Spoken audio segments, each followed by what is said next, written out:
Hello everyone, and welcome to yet another episode of Fellows in Arms.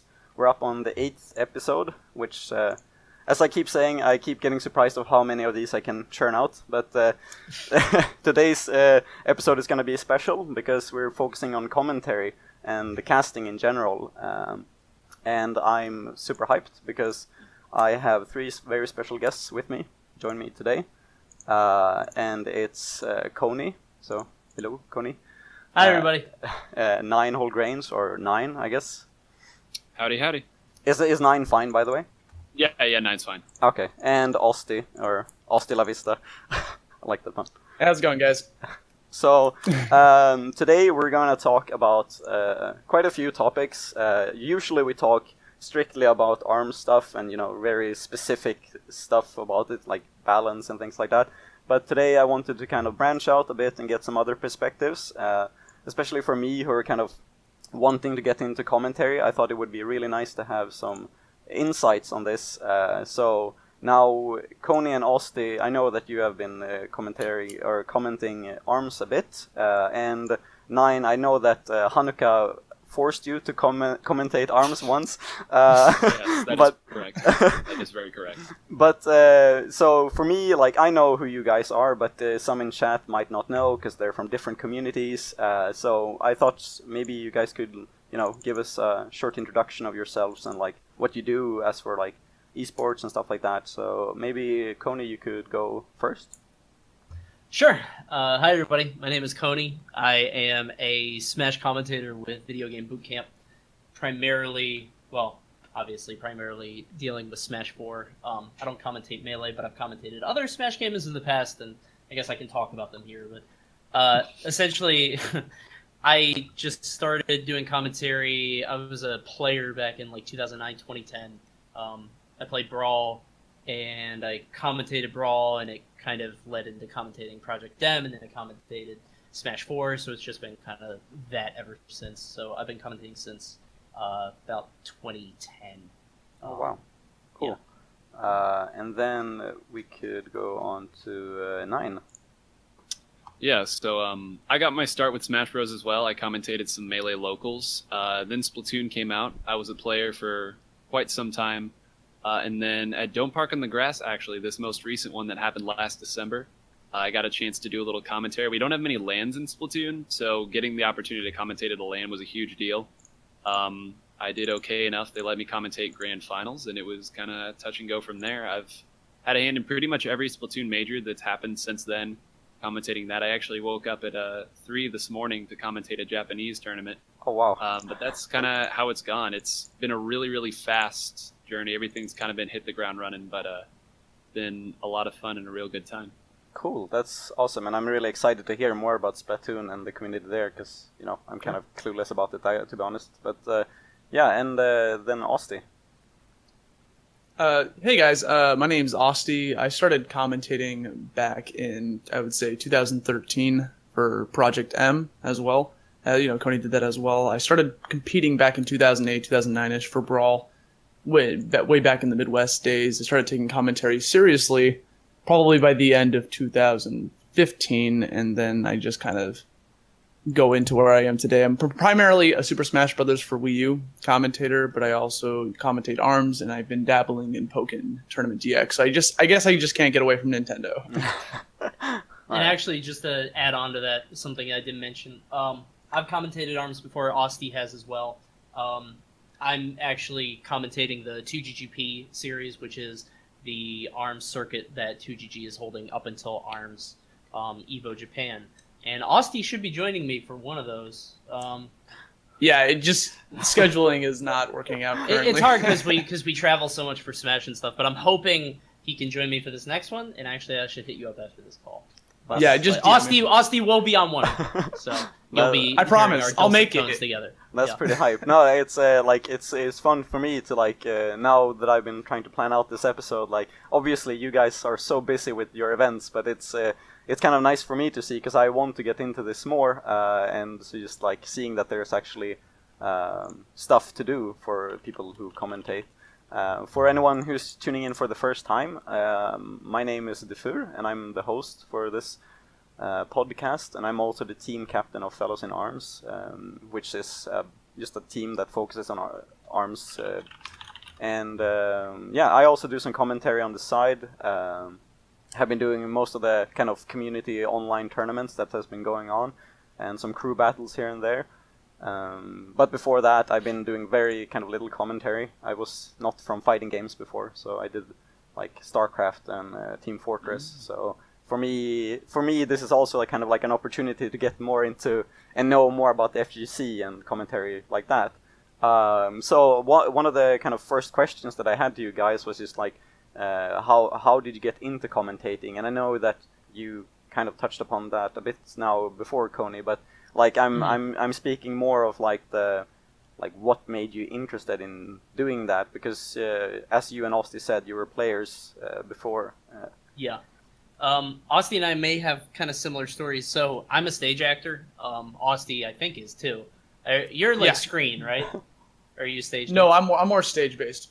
Okay, yeah. So I've done screen work before. Yeah. Okay, yeah. We're both theater folks, so we're pretty comfortable around, in front of a camera. And back in the old days in Brawl, there were live streams for like, I don't know, 10, 15 people. Like, they were super small at a local level. And then you would have the big majors that had maybe a couple hundred back when streaming was just in its infancy. And they needed somebody to talk about the matches. And it just kind of was a natural fit for me. I had a lot of friends that were into it and would be on the camera with me. And mostly it was just joking around at that point and like us just either making jokes or talking to the chat directly, but it kind of grew into its own thing. It was more refined, and I kind of came up with it. And I think the first tournament that I did in a serious capacity was like Apex, maybe 2011, 2012, and I did top 8 for that. Back when like top 8 wasn't a big deal to commentate, because like there were no streams or anything, but now it's a big deal. But yeah, so that's really how I got my start, yeah. But so kind of another like follow-up question to that is like, what made you kind of decide like, oh shit, this is actually really fun? Like, was there a specific part of it, or was it just like the hype from the match, or like? For me, my goal has always been, because I've always, well, maybe not always, but I try to think of myself as a competitor first. I was very good at Brawl. I got very good results for a while.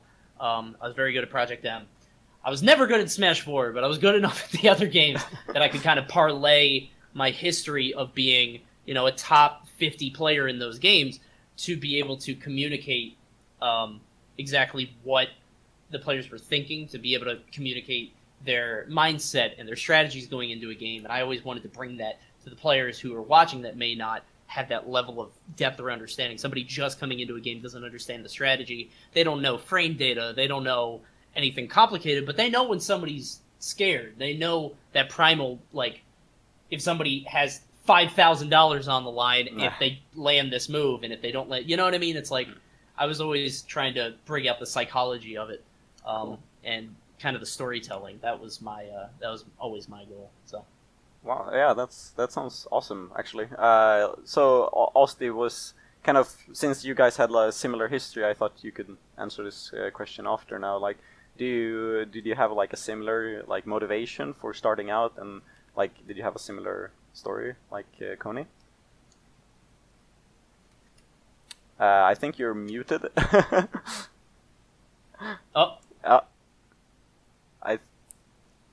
Yeah. Oh no. Yeah, okay, we can go to 9 first. That's fine. These things happen. So guys, if you aren't aware, this is the first time we're trying Discord. We've been doing Skype since this, and I'm so happy that we don't have to do Skype anymore. It's like, dude, so I host a Smash podcast. I'm so happy that I could switch to Discord, because we're right now we have a video call set up like this. We've been using this thing called VC, which is designed for like doctors in different countries or something. I was like, it's the best thing I can find. Like, there's nothing else. So yes, this is perfect. Yeah. Do you want to try again, Austy, or should we go to 9? Hold up. Yeah, we can hear you now. You can hear me? Yeah. I'm good? Yeah. All right. Yeah. Oh, word. Oh, fantastic. I don't know how that happened. Okay. The chat was talking about there was lag on me, so I was trying to figure out the mic, but I think I'm good now. It's the webcam, but that's fine. Go ahead. All right, cool. But anyways, so I had a similar starting out kind of to Coney. I didn't get into commentary until later, obviously. I started in the Midwest, and then I moved to New York City. And in the Midwest, we didn't really have streams for Super Smash Bros. Brawl back in like 2009, 2010. Like, that wasn't really a thing over there. It was more just like on the East Coast and sometimes the West Coast, but majorly like the tri-state area around there. And so I was just a competitor back then. And then I ended up going to college to like learn more about theater acting, and I got my degree in acting and stuff like that. Took a break from Smash. The second I graduated, like I couldn't stay away. I had to get back to Smash. I had to get back into the action. Found out that it was like 2013 then. Brawl was on the way out because it wasn't doing so hot. Meanwhile, the hot new thing was Project M, so I started really getting into that game. It was a lot of fun. Ended up commentating it at like these really, really small locals that would get like 7 viewers, like nothing really major, like in Nebraska of all places. And so I did that for a while. Never really took it seriously. I was just like, hey, you're an actor, go on the mic. I'm like, okay, I'll do it. And then I would just started talking while, on the mic, and it worked out really well. And eventually I moved to New York City to pursue an acting career for stage acting. And I was doing really well, but I was still going to the local. Smash 4 came out. I started commentating again for Smash 4, just kind of for fun. I never had like a dream or a passion to like pursue it seriously until later on something just like clicked in my head. So then I started like commentating seriously for Smash 4, and I started pursuing majors and started going to stuff, and I just kept going, and now I am where I am today, commentating Smash 4 for real, commentating ARMS and other stuff. Cool. And I feel like the acting part from the stage acting really helps in that regard, because like Coney said, we feel comfortable, putting on a show, putting on a character, putting on whatever in front of the audience. Oh yeah, cool. I think it's always great to hear these kind of starting out stories. I think it's like something that's been for a lot of esports kind of casters or commentators.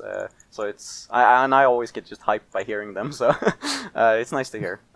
Nine, how about you? Like, what brought you into commentating? So I do not have a a background in theater or any form of acting for that matter. So I can't start with that. But the thing that's different, I think, between our stories is Splatoon, like, just came out. Even Splatoon 1 is only a few years old, so there wasn't a lot of the commentary game hadn't really been established yet. And the other thing about the Splatoon community is it's not intentionally exclusive, but it lives on Discord. And as you all know, Discord is invite, and it can be very difficult to find your way through things if you don't know the chain of command with it. Yeah. So we would watch these tournaments. Only a few of them starting out had casters, but what I did do at the start was I talked about the game a lot. My roommate and I were both gunning to be the best players, and we would just talk about the game all day. We would go to school, we'd go to work, we'd come home, we'd talk Splatoon, we'd fall asleep. So talking about the game was something that came very naturally to me because it's what I did every day. And then when I went to that LAN, I'd never even considered commentating before, never once. But what happened is someone was supposed to show up for their commentary shift, they weren't there, and then the TO looked at me and said, "Hey, do you want to commentate?" And I didn't want to let everybody down, so I was like, sure, I'll commentate. I've never done it before. And I guess I did well enough that they brought me back on for a little while more. So it was a couple sets there. And then the next day they liked me enough that they let me commentate Grand Finals, which was a big deal, because Grand Finals at a LAN, that's some of the most viewed stuff that comes out of Splatoon. Splatoon viewership is not huge. The LANs are the big deal in terms of viewership. So from there, I got my name out. Twitch chat was unbelievably positive. I know, right? Twitch chat was actually really nice to me. And from there, the people that I met at the LAN were the ones that kind of got me into those Discords. They were the ones that kind of pulled the strings for me to try out this tournament and then this tournament. And then I just kept doing that until I got my big break and got to commentate the US Inkling Open, which was a tournament hosted by Nintendo. And as a result of that, I got to go to E3. And at that point, everything kind of took off. And like I said, I think I've commentated every major Splatoon tournament since then. And I mean, I will commentate anything. I just love it. I love talking about the game. I've watched enough high-level Splatoon now that I can kind of impart knowledge, kind of like Coney was saying. I'm definitely no lab monster, but there just is like a sense of what's happening in the game that I feel like I can parlay to viewers really well. And that's kind of been my niche as I've gone about developing my own brand of commentary. Yeah, that's cool to hear too. Like I think we're all a bit on the different levels here. For me, I'm just like, when Austy are saying like, yeah, I was commentating for like 7 people, I'm like, yeah, that's like where I am at right now. So it's but it's good to hear to like see that there's actually like something that could happen after that too. Sure. We were kind of touching upon like your big break, if any, like, but I was kind of wondering like if you had like you were telling now, Nine, if any Austy or Coney, you had any like that specific moment where it's just like, oh shit, now I got like a contract, or like now I got called to like fly out. Do you have like some memory? Like, do you want to share about that? Maybe Coney, you could start out. Sure. Honestly, it's been kind of a gradual process, like, but it's been something. So it's happened kind of gradually and slowly over time, but at the same time, it's happened very quickly in the past 3 years. So, at the first SmashCon, for instance, we knew it was going to be this big deal, but we kind of went. We got paid a little bit, but it wasn't anything crazy. The second year was a big increase, and we had a hotel, and then the third year was even more so, because we grew with the tournament. And I think with the release of Smash 4, all of us in the whole scene has really kind of grown as the game's viewership has grown, as the scene has grown, as the competition has grown. And because of that, I can't really give like one moment when I was like, oh my god, I can't believe, I'm getting to do this, because it's all just kind of it's kind of come in pieces.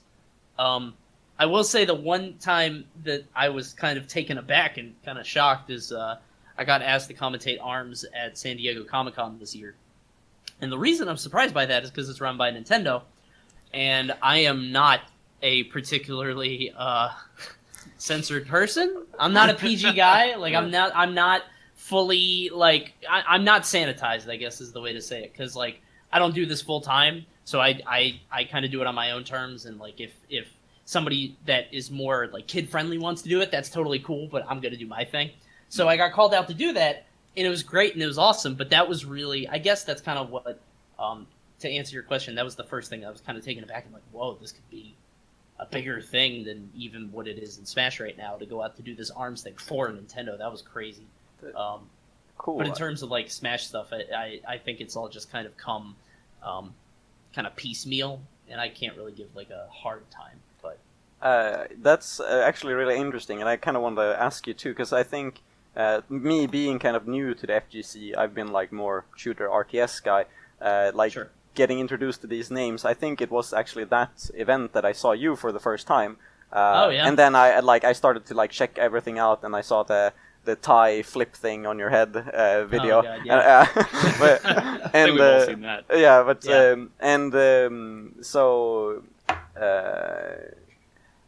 like, shoot, I forgot my question actually, but like how was that kind of working? Did you like with Nintendo in that sense? Because was it like you had to stop yourselves at time, or like did you want to say like fuck like at any time, or like how was that? No. It's not really like that. It's more that like, because anybody that's a good commentator, and Austin can vouch for this too, like you could turn it on or off. It's not like I'm always on the verge of saying a cuss word or something. It's just more, my style isn't like, Nintendo is very, very particular about controlling their brand. So they don't want people that curse on Twitter. They don't want people that are kind of vulgar on their personal Twitch streams. They don't just want you for that one event. They want to make sure that you can be an ambassador for them in the full capacity. And I totally get that. That's totally respectful. So it was weird for me to get called. I actually was called the year before to do a Smash 4 event at San Diego Comic-Con, but I was passed up because my Twitter is not PG. Okay. That's more what I'm saying. In terms of commentary, like it's really no issue. You can turn it on or off. You can be, sanitized, or you can be rated R or whatever. Yeah. I was shocked because Nintendo, as I understand it, has their feelers everywhere, and they're always watching us. So it's kind of like, really? Like me? You didn't? And I worked with Vicky, who's great. I've worked with Vicky a ton of times before, but she's much more of that, right? Because she's a lot more positive. She's very kid friendly. She's very upbeat. I'm just not that guy, so I was surprised. Yeah. No, that's good to hear, and I think I'm not gonna name any names in the ARMS community, but I think we can all take note of just being like, as we grow as a community, being kind of like, you know, guys, there are actually people looking out at this community. Sure, yeah. If we want to get more support from Nintendo, cool. So yeah, okay. Moving on to Austy. Do you have like any kind of memory of that? Like any like specific moment that you think were just like, oh shit, now this is where stuff is happening. I don't see. It's kind of similar to Coney. I never had like one big event that like put me on the map. It was very gradual process. I'm still like one of the newer commentators for Smash 4 compared to like some of the other like top names like EE and TK. Like I'm not on their level. I'm still like, you know, establishing myself, but I'm still, you know, getting gigs. So that's really good. And but just, as for like just to interject, that's really hard to get into. So Aussie's done a killer job of like pushing himself in there because like there are a lot of people trying to get on the mic in Spanish, and it's not an easy market. Yeah. I really don't even understand why there's so many people I want to do Smash for, but I guess it's popular. But anyway, so for big break, I never really, like I said, I didn't have a big break. I just kind of like kept fiending tournaments. But I would say maybe Shine 2016 was a big tournament for me because that was the first tournament where people talked about me online. Like before that, it was just like, oh, he's there, he's commentating pools, whatever. But then Shine 2016, I did something different from all the other commentators there during pools that were all like new names. Like I was very energetic, very hype, overly hype, by the way. It wasn't good. I don't want to put that out there right now. It wasn't good compared to my today's standards. But I was very like hype, energetic, and just like almost screaming at points. And people like enjoyed that for like pools because it made the pools exciting because usually they're like boring. There's these low-level players playing, but I was just getting hype over like the smallest little things. And it became almost a controversy because I had people that didn't like me. I had people that adored and loved me. So it was just like I was a heated topic. And so I guess that was the first tournament that I believe it was EE like started to take notice and was talking to me about coming out to future events. Same thing with D1. They both just like saw me like putting in effort and all that. And ever since Shine, that's when I started getting more and more gigs that no longer really on my budget, because before that I was like going on my own to tournaments, like not even to commentate, just to go to tournaments, just to be there to show them, hey, I'm here. Just I'm still interested in the scene, but I'm just competing. Like I went to Big House 6 last year just to compete. I didn't have a commentary block or anything. I just went there to compete. It was a lot of fun. I made it out of pools somehow. And then the following year, which just happened last weekend, I commentated it. So it's all about just putting in the effort and showing them that you're willing to be there, I think. And like I said, it was just a gradual process, and that's where I am today. Cool. Great. I think now, not for Nine, you told a bit about like E3 being your kind of like breaking, or like how you're broke into the community and stuff like that. But what was there? Could you like go a bit more in depth in that? Like, was there like a suit guy from Nintendo that just like showed up, or like what happened? Sure. So what happened is so to take it back a step, the LAN that I commentated at, that was what at the time was the biggest LAN. Now Splash and Splash 3 happened. That was bigger, and Squid Storm that's happening here in a couple weeks is going to be even bigger, and I'm going to that too. But the LANs really are the time where you meet people. I don't want to call them business meetings or business opportunities, but that's sort of what they are in terms of like pushing your brand. Yeah, exactly, networking. Yeah. So after that happened, and that commentary happened, and I got those connections that let me commentate a couple more, the TO of the US Inkling Open got in touch with me and asked me to commentate. And he kind of pitched the idea to me. He's like, it's a 2-week gig. You'd be commentating 2 weekends. You'd be commentating a bunch of rounds of bracket. There's over 100 teams, and then you'd be commentating grand finals. And he said, also, it's sponsored by Nintendo. I said, okay, where do I sign up? And then right after, well, not right after, maybe a week after the tournament ended, I got an email from Bill Trinan, all the members of this group that casted at Ink TV. Represent. I know, I have a baseball tee for it. Exactly, represent. Yeah, he emailed all of us because we all had our email lists on, or our emails online, and he emailed all of us and invited us to E3. We didn't get to commentate at E3, but we did do a bunch of like in-person interviews with people who were playing, things like that. So that was a big break in the sense that was at the time the most viewed event. We had over 2,000 viewers on Twitch, And then I know a few of our videos online. I did an interview with Jordan Kent, who was the chief commentator for the E3 event. So that got some traction as well. But it's really weird. Like, I don't think. I mean, I know it's definitely not the case for you too. But my big break was also my start. Like, that was my big break was the first event that I commentated, and it's weird. But I think that's only possible in kind of an unsettled Wild West, because Splatoon hasn't been around nearly as long enough. There aren't standards yet, and people are still kind of figuring out the commentary game as they're figuring out the regular game. But the U.S. Inkling Invitational, or the U.S. Inkling Open, was definitely the event that like got me into commentary, the other one got me known. So I guess that's the best way to describe it. Cool.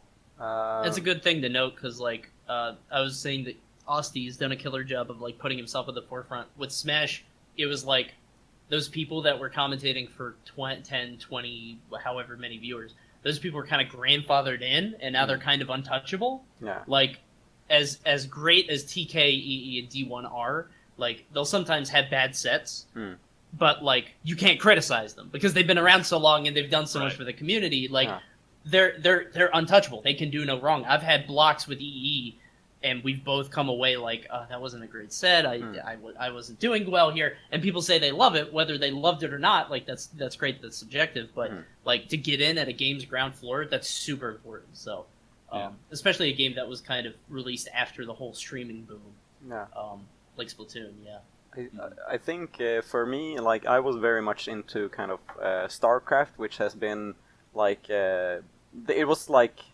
it has been kind of like a corporate thing now. Like, they bring in people, they fly in people to like China, like, you know, they go global with their events, and for them it was also this kind of thing where oh shoot, no, I completely forgot what I was gonna say. But bad sets, right? Where they have their highs and lows for the community, where they're just like kind of someone put something up on Reddit where it's just like, hey, has anyone noticed that Tasteless has been shit for 3 months? And then there's just like this kind of hurdle of like, there'll be like 10 threads about that person, and then everyone hates that person for like 3 months, and then somehow that person goes back into it again, like people just suddenly love that person again. I know this wasn't like the upcoming question, but like, is that kind of a similar thing that's been going on for you guys too, where it's just like kind of dipping and going up, where, you know, public opinion? Stock prices are a real thing. Like, there are economy. Times. It's impossible for it not to be. Yeah, like, so, like I said, this isn't my full-time, like, commentary isn't my full-time thing, so right now I've had, like, a huge break in events. I haven't been to an event in, like, maybe 2 months.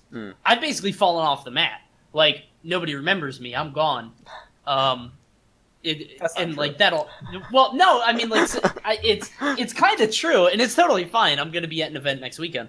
But, like, that can happen to you, especially if you're trying to come up in the commentary game, and it sucks because you have to spend so much of your own money trying to go to these events, trying to make a name for yourself. Like, it's really hard. But it's kind of interesting because you'll see something happen where somebody will have a good block, and then everybody will be like, oh my god, this guy is so good, this guy should be doing top 8, this guy's awesome, blah blah blah. And like, that's great, but that's just talk. That's like Twitter talk, you know what I mean? If you're hot at that moment, that's fine, but I've seen casters take that and it gets them gassed up and it goes to their head, and then they're like, oh, I should be on this guy, I should be above this guy doesn't know what he's talking about. And you kind of get a reputation for doing that, and it'll shoot you in the foot, because you're, at the end of the day, you're always working with somebody else. Yeah. And if you have this perception, like this reputation for thinking you're better than the guy you're sitting across from, that's going to get to you. And honestly, commentators, we all look out for each other. We're not like close, like we don't really have like a group or anything, but like we want to make sure we see each other eat. So if there's... We all want to succeed. If our friends succeed, then we succeed. Yeah. Exactly, yeah. So you can get a reputation if you kind of are a hype beast, and you get yourself all big-headed after one of that. So that's actually a really kind of great point, and that's also really nice to hear. Like, I've been kind of mostly hearing these stories from players, and I think just the kind of everyone wants each other to succeed. That kind of thing has been like the topic for the ARMS community now for maybe 2 or 3 weeks, because there was the 2 first sponsored players now. Gore and Resolve got their kind of sponsors to go to events and Evo and stuff like that. So people have been doing like, oh shit, we need to preserve this, and like we need to succeed together. And then, you know, there's always this kind of drama of who is like on top and stuff. But it's interesting to hear that that's also like a thing inside of commentary as well. Is that something that you've also kind of been noticing, Nine, or like is this also like with ARMS where you're just like everyone's just like trying to get started? Yeah, no, that you pretty much hit the nail on the head right there. There are so few established commentators in the Splatoon scene that if you make an enemy, you're going to be commentating with that enemy that weekend by virtue of the fact that there's only a handful of people doing it. And it's because you have to have the connections to even get the chance to commentate these events. It can be very different to even get the opportunity. So, hey, make no enemies, man. Thank every TO every time you give shoutouts. Thank the TO. Thank them again, and then at the end, thank them a third time. Always, like, don't burn any bridges. Build every bridge you can, because if anything, my whole journey has shown me that you never know what the break is going to be. You never know what tournament is going to get you what connection. So yeah, I mean, I every once in a while I'll just shout out random commentators on Twitter, other ones who are doing it. I'll say what I've stolen from them, what techniques, what observational points. I'll try to build up everyone I can, especially because Splatoon is so small and it's fractured by virtue of just being on Discord. Like, I don't think that we can afford to tear each other down or try to compete internally right now, because, I mean, you talk about fighting over pieces of a pie. We don't even have a piece of a pie yet. It's still baking in the oven, and we're already fighting over it. So, yeah, build up everybody that you can. Don't burn any bridges, be that with a commentator or a TO. So, fortunately, we haven't gotten big enough to where that, like, infighting, at least with commentary, is really a problem. And I'm pretty good friends with the other commentators, too, so it's nice. It was looking like Coney was thinking, oh, it's gonna happen, but... No, my thought was you don't have it with the commentators, but you have it, at least early on, you had it with the community, but we don't have to talk about that. But I've been public about my thoughts about the ARMS like community and how it came off when it first kind of started, and I think it drove a lot of people away. So I don't have to go into that, but I made a face because like, no, that's not happening in commentary. But I remember when everybody was stroking their own dicks about how good they were, what rank they were. I'm the best spring man. Like when the game just came out, exactly. It was too much. It was too much. So it was golden. Kind of a follow-up question to this that you've been saying now, Nine, is like this, and of course you all can disagree with this, but like when you have this, you know, you said like building bridges like wherever you can and stuff, does that ever kind of feel fake in a way? Like, do you feel like it gets to you in a sense that it's just like, oh, I just have to be nice to everyone because that's how it is, or like and you know, be as honest as you want to be. Like, I'm just kind of wondering now from maybe you can start with that question, Nine. So, oh man, how do I phrase this? Fortunately for me, most of the people that I work with in the Splatoon community, the TOs especially, are pretty good people. They don't go super public with their dirt. They're very good to me, which is most important in my eyes. Like, if you're nice to me, I'll try my best to be nice to you. There are times where I want to chime in and say things to people who are saying things that aren't nice, or just, I mean, you've all seen the people on Twitter, and sometimes you just have to draw your hand back from the keyboard and say, you know what is this going to do to my image? This will make me some friends, but this will make me a lot more not friends if I say this. And I mean, Coney, it sounds like this is the moment where you'd be like, I'll post whatever I want. But because things are so small here, like I said, I mean, if I make an enemy, that may be who I have to work with the next time. So it doesn't feel fake to me, but I also recognize I'm in a very fortunate situation where I don't have to fake it because I like the people that I'm working with. I recognize that's not always the case. And with any luck, I'll never have to answer that question a different way. But we'll see. We're still growing, and I'm sure it'll happen at some point. Yeah. So, Austy, do you have an input on that question? Not too much, honestly. Just it's what hasn't already been said. Just don't make enemies. Like, just be friends with everyone in the community. That's something you could say about anything in life, really. You know, even in theater, you know, like you want to make friends with everyone, so you get those connections. You make good friends. You don't burn bridges. Because the second gossip starts spreading about you doing something, like gossip spreads fast to the grapevine. You know, so just always try to stay above the ground. Be on your moral ground. You know. Cool. I think what it comes down to is like there's a way to be. It's not fake to be civil with somebody. No. You know what I mean? Like, Yeah. No, you're I right. think Nine really kind of put it in. He was very concise and he kind of answered all the points. But I think it's important to note that like, if you don't like somebody, it doesn't mean that you have to let them know about it all the time or like not work with them or say it to their face or just be an asshole. There's no reason to do that. You may have a 2-hour commentary block with this guy, but that's just 2 hours. I think where being fake comes in is if you're trying too hard to be buddy with these guys, and I've seen that before where like people try to force themselves into situations. I personally, I'm kind of a loner, so at events I'm not like going out with the high profile guys and like trying to get on their good side and stuff like that. But if I see them, I hang out with them. They're cool, you know what I mean? But I'm not making that effort. But I've seen people try to force that relationship happening. I think that's where the problem comes in, where you really try to. It's very clear what your intent is, you know. No, I definitely understand. So, kind of moving on to the next question, which is like about preparation for events. I'm like super curious about you guys. As someone who's like starting out with this, I'm like sometimes I feel clueless. Sometimes I feel like I learn a lot. But like, how do you have like any kind of strategy for when it comes to event, or are you just like so used to things now that you can just like show up at an event and be like, yeah, let's do it? Or do you like look into players or stuff like that? Maybe Coney, you can start off. It depends on the event. So, like for ARMS, I did a lot of background. I did a lot of research, blah blah blah, because it was a Nintendo Comic-Con event. So there's a different expectation for commentary. It's very corporate.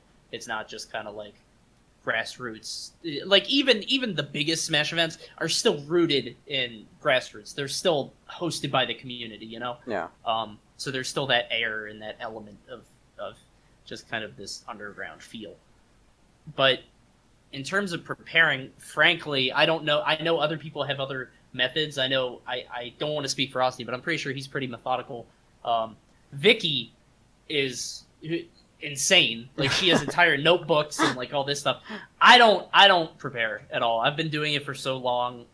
There's really no reason to look at the players because at least in Smash 4, the game is so volatile that you have no idea who's going to make it far. You have no idea what the projected matchups are going to be. The biggest preparation isn't the day before the event. It's like before top 8 or before top 48 when you know the matchups are happening. And like Austy will send along stats of this guy's beaten this guy this many times. But like before going to an event, it's kind of wasting your time unless you're just starting out. But like if you've been doing it for super long, it's just kind of talking, you know. Is like kind of to follow up on that too. Is like since you've been into the Smash community for quite some time now, is it also that kind of thing where it's just like you basically know the top players, or you can just like if you get a chance, you can just like talk about them for like 20 minutes if you have the chance? Or... Yeah, absolutely. I mean, you've seen these guys grow and you've seen their entire careers. You can always note that Larry Lurr is a former Apex champion, so he knows how to play when all the odds are stacked against him. He's been down 0-2 before and come back from a 3-0. Just like these little tidbits and nuggets that you can just kind of throw out about players once you've seen them grow, yeah. So, like, how was that kind of different when the ARMS tournament came? Because then you didn't have that, like, history of people. Well, at that point, you're kind of building their story. So you're creating the history. So I remember at the Comic-Con event, there was a guy playing Mechanica, and this was at the point where I was pretty sure that Mechanica was the worst in the game. This was when the game first came out.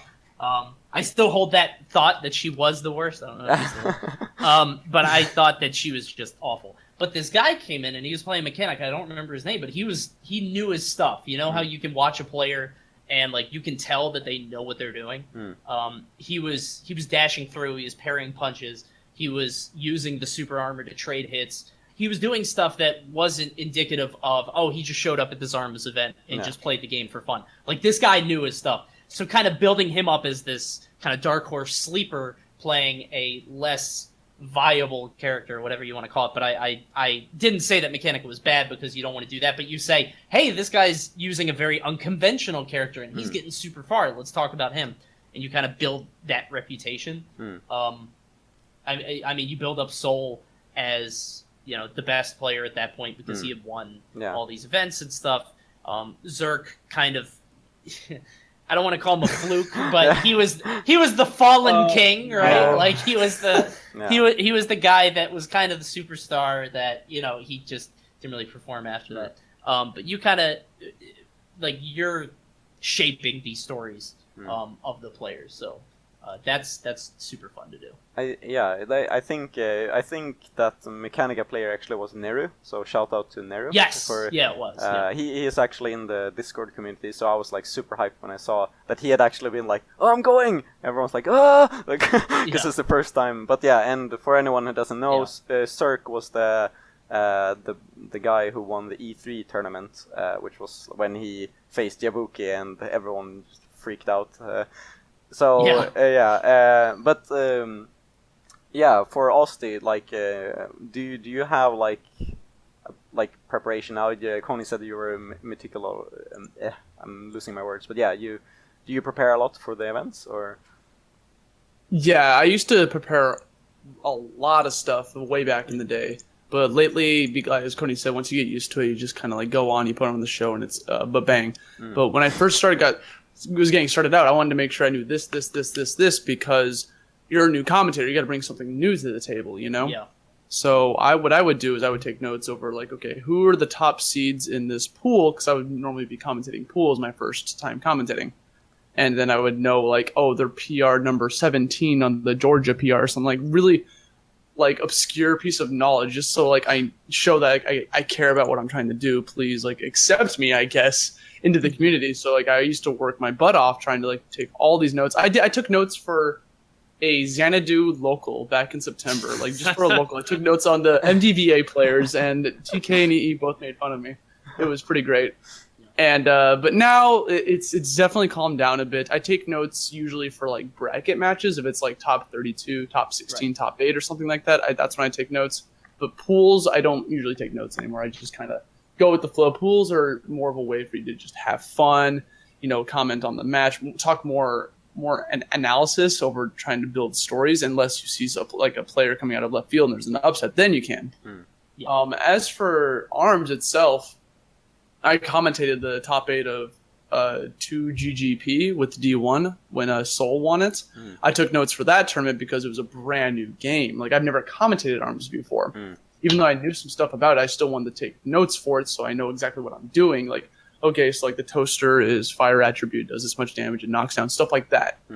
And then I'd also have notes over some of the players. For instance, Soul, the person who won it, is a known Little Mac player from Super Smash Bros. For the Wii U, so that was really easy to help build the story off of him. Like, hey, he's the boxer in Smash, now he's the boxer in ARMS, you know, playing Spring, and it's a natural fit. And that was really cool to help like build a story off of that.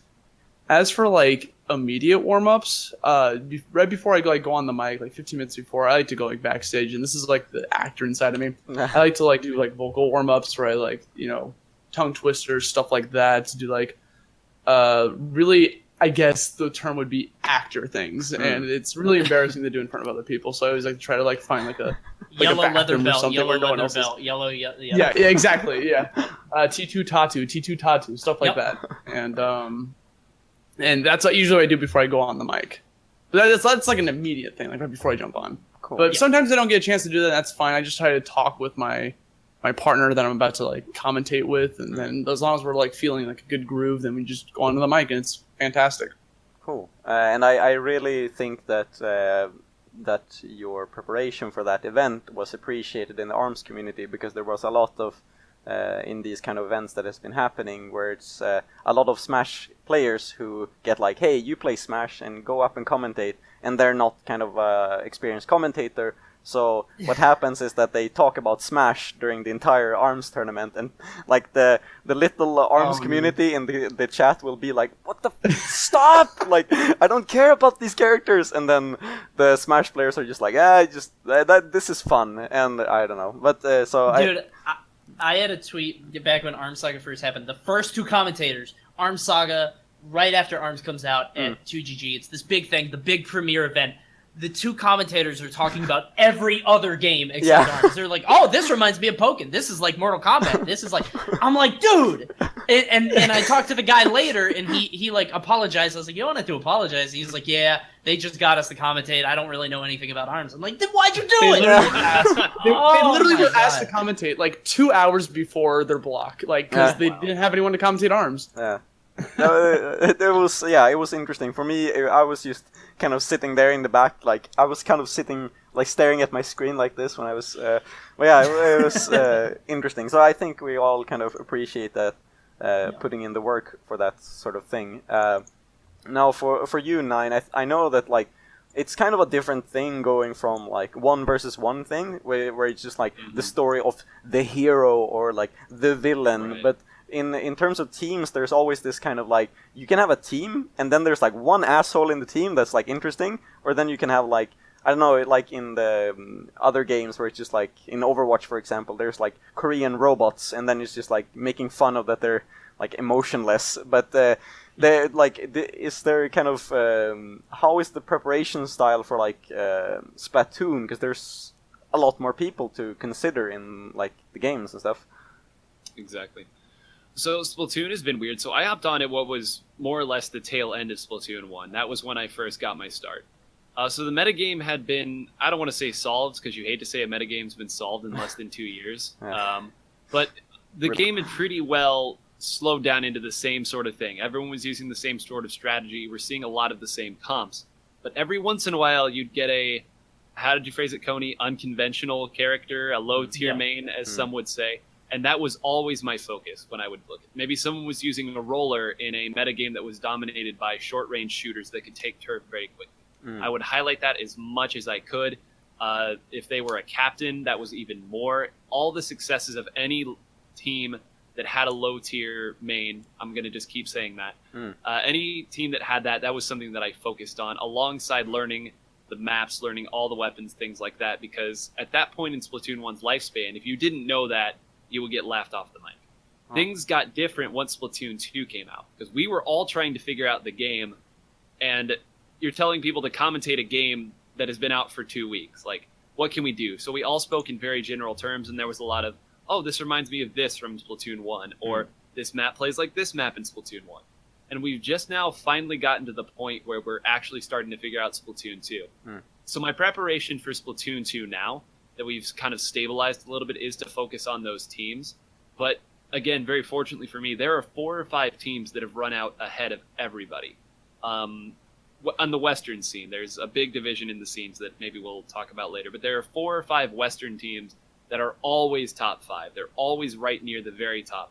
So anytime one of those teams hops in, your instant story is, will someone beat them? And that is very easy to do. The underdog story sells really, really well. So that's kind of the cheap one. But the other thing that I do to prepare is, you know, everyone can look up stats, and we've got pretty good like statistics. Every tournament that's ever existed for Splatoon is up there somewhere. You can look up the results if you want. The studies that I do is I do VOD review, and I watch at what point in the match. There's always a turning point in a team game like that.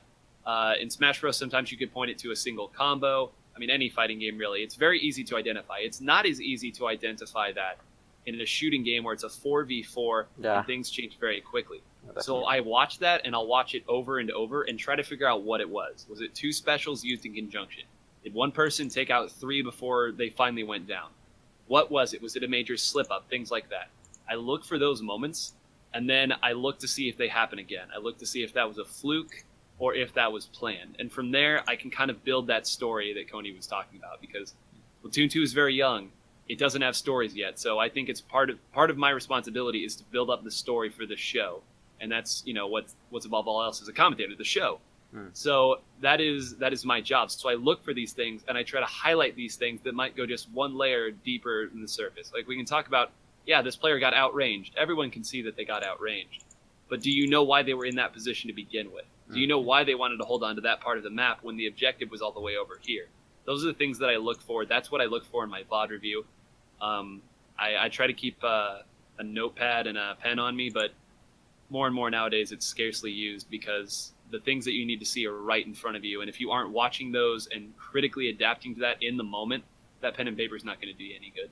I see. I kind of have like 2 follow-up questions to that, because it's like really interesting for me to hear from the Splatoon community in general now for the first time for me. It's like, since a lot of the tournaments you said were offline, online, I mean, unlike the fighting games where you can see kind of like personality in a lot of the players, where just like, you know, and I'm gonna sound really stupid here, but I just learned the other week what a pop-off was, and I'm not a native English speaker, so I was like, what the hell does that mean? And then I just like look at a pop-off montage where people are just like, you know, they're either shy, they don't shake hands, they're like freaking out. With teams and like online tournaments, like there's you don't see faces basically. So is there like any way for people to kind of see personality within a team? Because I think you know, with Smash there's like the taunts, right? And then, or like however you want to do the taunts, and like in ARMS you can do the kind of there are some people that have been doing like where they jiggle on the same spot where someone is like downed, and it's kind of like a small thing that's become like slightly bad-mannered, but I don't know, like is there stuff like that in Splatoon 2? There are 2, I guess, if you want to call them techniques. One is the squid bag, which is you kill somebody, and when you get killed in Splatoon, it goes onto the cam of the person who killed you, and you literally just hit the squid button over and over, and your squid just like flips up and down really, really fast. So teabagging, basically. Yeah, teabagging, and then the other one is if you act to throw a bomb, your arm gets held up, and you can hold that forever and ever, and you wave it around, essentially, and it looks like your character's waving at them. So those are the only 2... I guess you could say taunt mechanics that the game actually has, or you can like hop up around, you can spin around. But I'm glad that you mentioned like personality in the Splatoon community is, I mean, it is hidden. Face reveals are a big deal in the Splatoon community, and I think I mentioned I got my start in Smash Bros. I knew people's real names before I knew their tags, and it was a very big change for me. It was a very big culture shock. The group that I went to with E3 or at E3, that was like I was going to be spending a week with these people, and I didn't even know what they looked like. And that was kind of scary for me, to be honest. But I think that people are finally starting to show themselves a little bit more in terms of like the branding. Splatoon 2 has brought along a lot of branding that teams are starting to do, because we have our first sponsored team, Set to Destroy X, picked up the E3 Inkling Invitational team. They picked them up. So that was a big deal. So now some other teams are like, oh, hey, a little money coming in here now. Let's start branding here. Let's actually start trying. Let's showcase some personality. But it's still something that the community is really finding its way through, because things are, I don't know. Like I said, it's still something very new that people are trying to figure out. And I think the community is not really sure where it wants to end up. I don't know that you could say that the community as a whole wants to grow big. I think a lot of people are happy with where things are. So that's kind of an answer that's going to be found as time goes along. Yeah, and a final kind of question to add to that before we're going to move on to the next thing is like, so for Coney and Austy, when talking about ARMS, they can just like, you know, oh, this guy from Smash, you know, there's people from other fighting games, but in Splatoon, like, are there people like coming in from like Counter-Strike, or are they Gears of War players, or like, do you have anything to go by when it's just like, or are like, is everyone from Splatoon 1? I know that there's also in ARMS that a lot of people this is like their first fighting game. Yeah. Gore, for example, who is one of the sponsored players now, he has said that like, oh, he played a bit of Smash, but not anything seriously. So like, do you have any history before Splatoon for the teams or players or anything? Occasionally. I know a few of them came from other shooters. A few people came from Halo, I know. A few people came from various Call of Duty's games. But for a lot of people, myself included, Splatoon was their first shooter. And I know the Japanese scene in general, I know shooting games aren't as big a deal, especially FPS games aren't as big a deal in Japan. For Splatoon, it's the opposite. Japan owned Splatoon 1. Like, That's not an exaggeration whatsoever. If 3 Japanese teams entered an American tournament, I could go to the bank and put all of my money down on who was getting first through third. Yeah. It was that big. Splatoon 2 is a little bit more even right now, at least in terms of the top. But as soon as you get past that top 5, it's all Japan. I mean, they are very, very good. The culture is bigger over there. The way they have their setup is entirely different than how we do things here. So for a lot of people, to kind of get back to answering your question, there isn't a lot of history on these people because this is the first game. So again, they're writing their history as each set goes by. All right.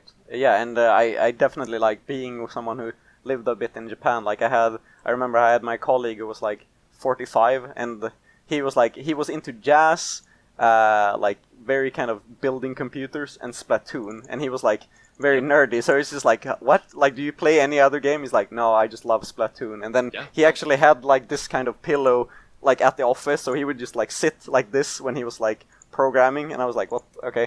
So there's definitely this kind of culture of like that game merged everywhere as well. Okay, so moving on to the kind of next question, where a lot of people thought I was gonna say, like in the tweet it said Contra, but I didn't mean like ARMS versus Smash or ARMS versus Splatoon. I don't want to go into that like which game's better kind of thing. I was thinking more about like the actual like commentating in those games, because I'm really curious to hear from all of you guys how it's like, you know, what the difference is, because in Smash, for example, there, and correct me if I'm wrong, do that. I think I know that there's like kind of matches that can go on for like maybe 3 to 5 minutes, and in ARMS there's just like you have 99 seconds max, but they could take like 30 seconds if someone is really good for like a round. So like how is the pacing for, I guess we can begin with you, Austy, like the Smash versus ARMS. Like do you like, which one are you more comfortable with? Is someone like, is it better for one of them, or like have you thought about that? Anything like? I thought about it a little bit. It seems very similar to me, honestly, like that for pacing wise compared to Smash and ARMS.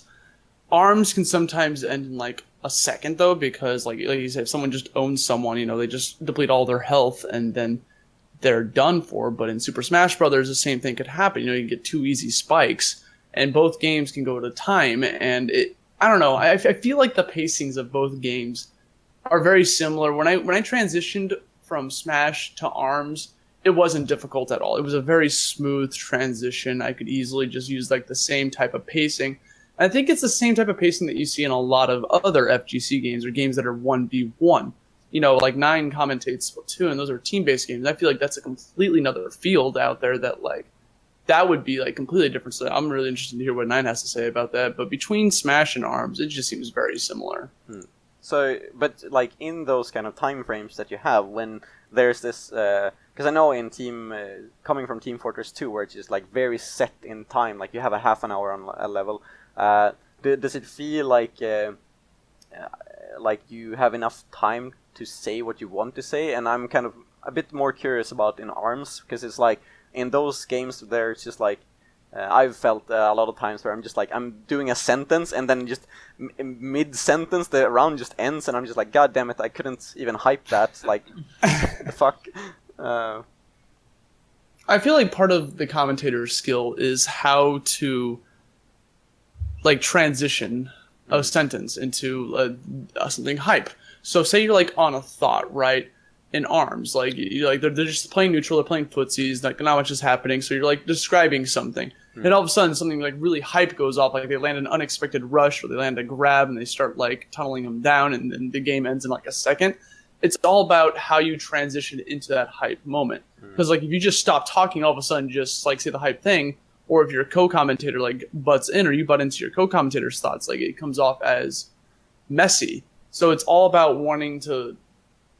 So to give an example, like I would say like, I'm talking about the neutral right now, and then all of a sudden, oh wait, that was a punch is coming up, and then you like get more and more excited based on what's happening. But it's like you finish out your sentence as fast as possible. You don't cut yourself off, you don't cut your co-commentator off, you just try to finish your sentence and your thoughts ASAP so you can get into what's happening now. And the same thing happens in Smash. but so in arms, like there's so like a best of 3. They it can be over in like maybe 2 or 3 minutes. Like if they just rematch again and then they go instantly, or like the ban picks goes very fast. Like, do you feel like that there is like, where do you tell the story in that? Is it like before the game even starts, or is it just like, because during the game it's just like you can't talk about too much things. I know in StarCraft, for example, they have like this early game of like, before it was like 8 minutes, like you know, and you had commentators like Tasteless and Artosis, who I really love, who are just like, they would talk about Pokemon like for 8 minutes because they don't have anything to do, and like that's kind of their charm. Like they could just talk about like, oh man, do you remember Yu-Gi-Oh? And they're just like, yeah, fucking anime, and then they would like go on that. But I feel like in FGC there's just like, there is not a lot of time to just like have not like off-topic stuff, but just like just talk in general about what's happening or like what's going on. Like, do you feel the same way, or? I feel like there's definitely time to throw in some off-topic commentary, and that usually happens like before a set happens, in between games, when the neutrals are running a little slow and like no one's like made like a first advantage move yet. There's plenty of time to talk about that in ARMS, especially in a game like ARMS where it takes a bit to set up the next set, because you have to hook up the land mode correctly, you have to select your characters, you have to stage strike, and then after the game's over, the winner has to ban a stage and the loser has to pick a stage. Like there's so much, there actually is quite a lot of downtime in FGC games, and those are the times that you can talk about, you know, either story building or talking about like the tournament or how everyone's been doing in the bracket so far, or if the two have a history together, if they're having a rivalry. Like there's plenty of, I feel like there's plenty of time to talk about that. Okay. And even in mid game too, like I said, if they're just like playing the neutral or whatever and not too much is happening, that's a good time to talk about it. Okay. Cool. I'm kind of wondering now, since Coney, you haven't been talking for a while, I'm kind of gonna give this question to you a bit. For filling in that extra time that like Austy was talking about just now, like how do you, like, are you in like autopilot these days, or do you have like cases where you're just like, oh, I need to think up of something that I have to talk about, or like, is there, you know, cases like that? Yeah, honestly, it's mostly autopilot. Okay. It just depends on the circumstances of the tournament. So, like, if there are a lot of upsets, you can talk about what's happened so far. Like, oh, this guy beat this guy. How about that? If the tournament is corporate sponsored, so right now, Fire Emblem Saga is happening in Smash, and that's being sponsored by Progressive, the auto insurance company. So, you know, every chance they get, they're shouting out Progressive for sponsoring them, stuff like that. It depends on the event, but I mean, for the most part, it's just it's banter. You know, you just talk with your commentator and just kind of jive off them, and that's why it's so important to have a good relationship with everybody that you regularly cast with.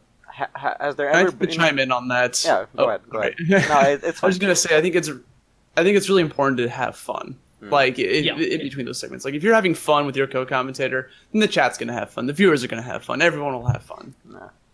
And I mean, one of the things that, like, some of the best moments happen out of stuff like that. So that tie flip thing, that tie flip moment with me, TK, and EE, that's been viewed like literally millions of times. Do you know how many eyeballs have been on that video and have seen SmashCon, and they're like, oh my god, SmashCon, there's a convention for Smash Brothers. Like, so many people, and I don't have any figures, obviously. No. But I would assume that so many people have seen that. Yeah, literally millions.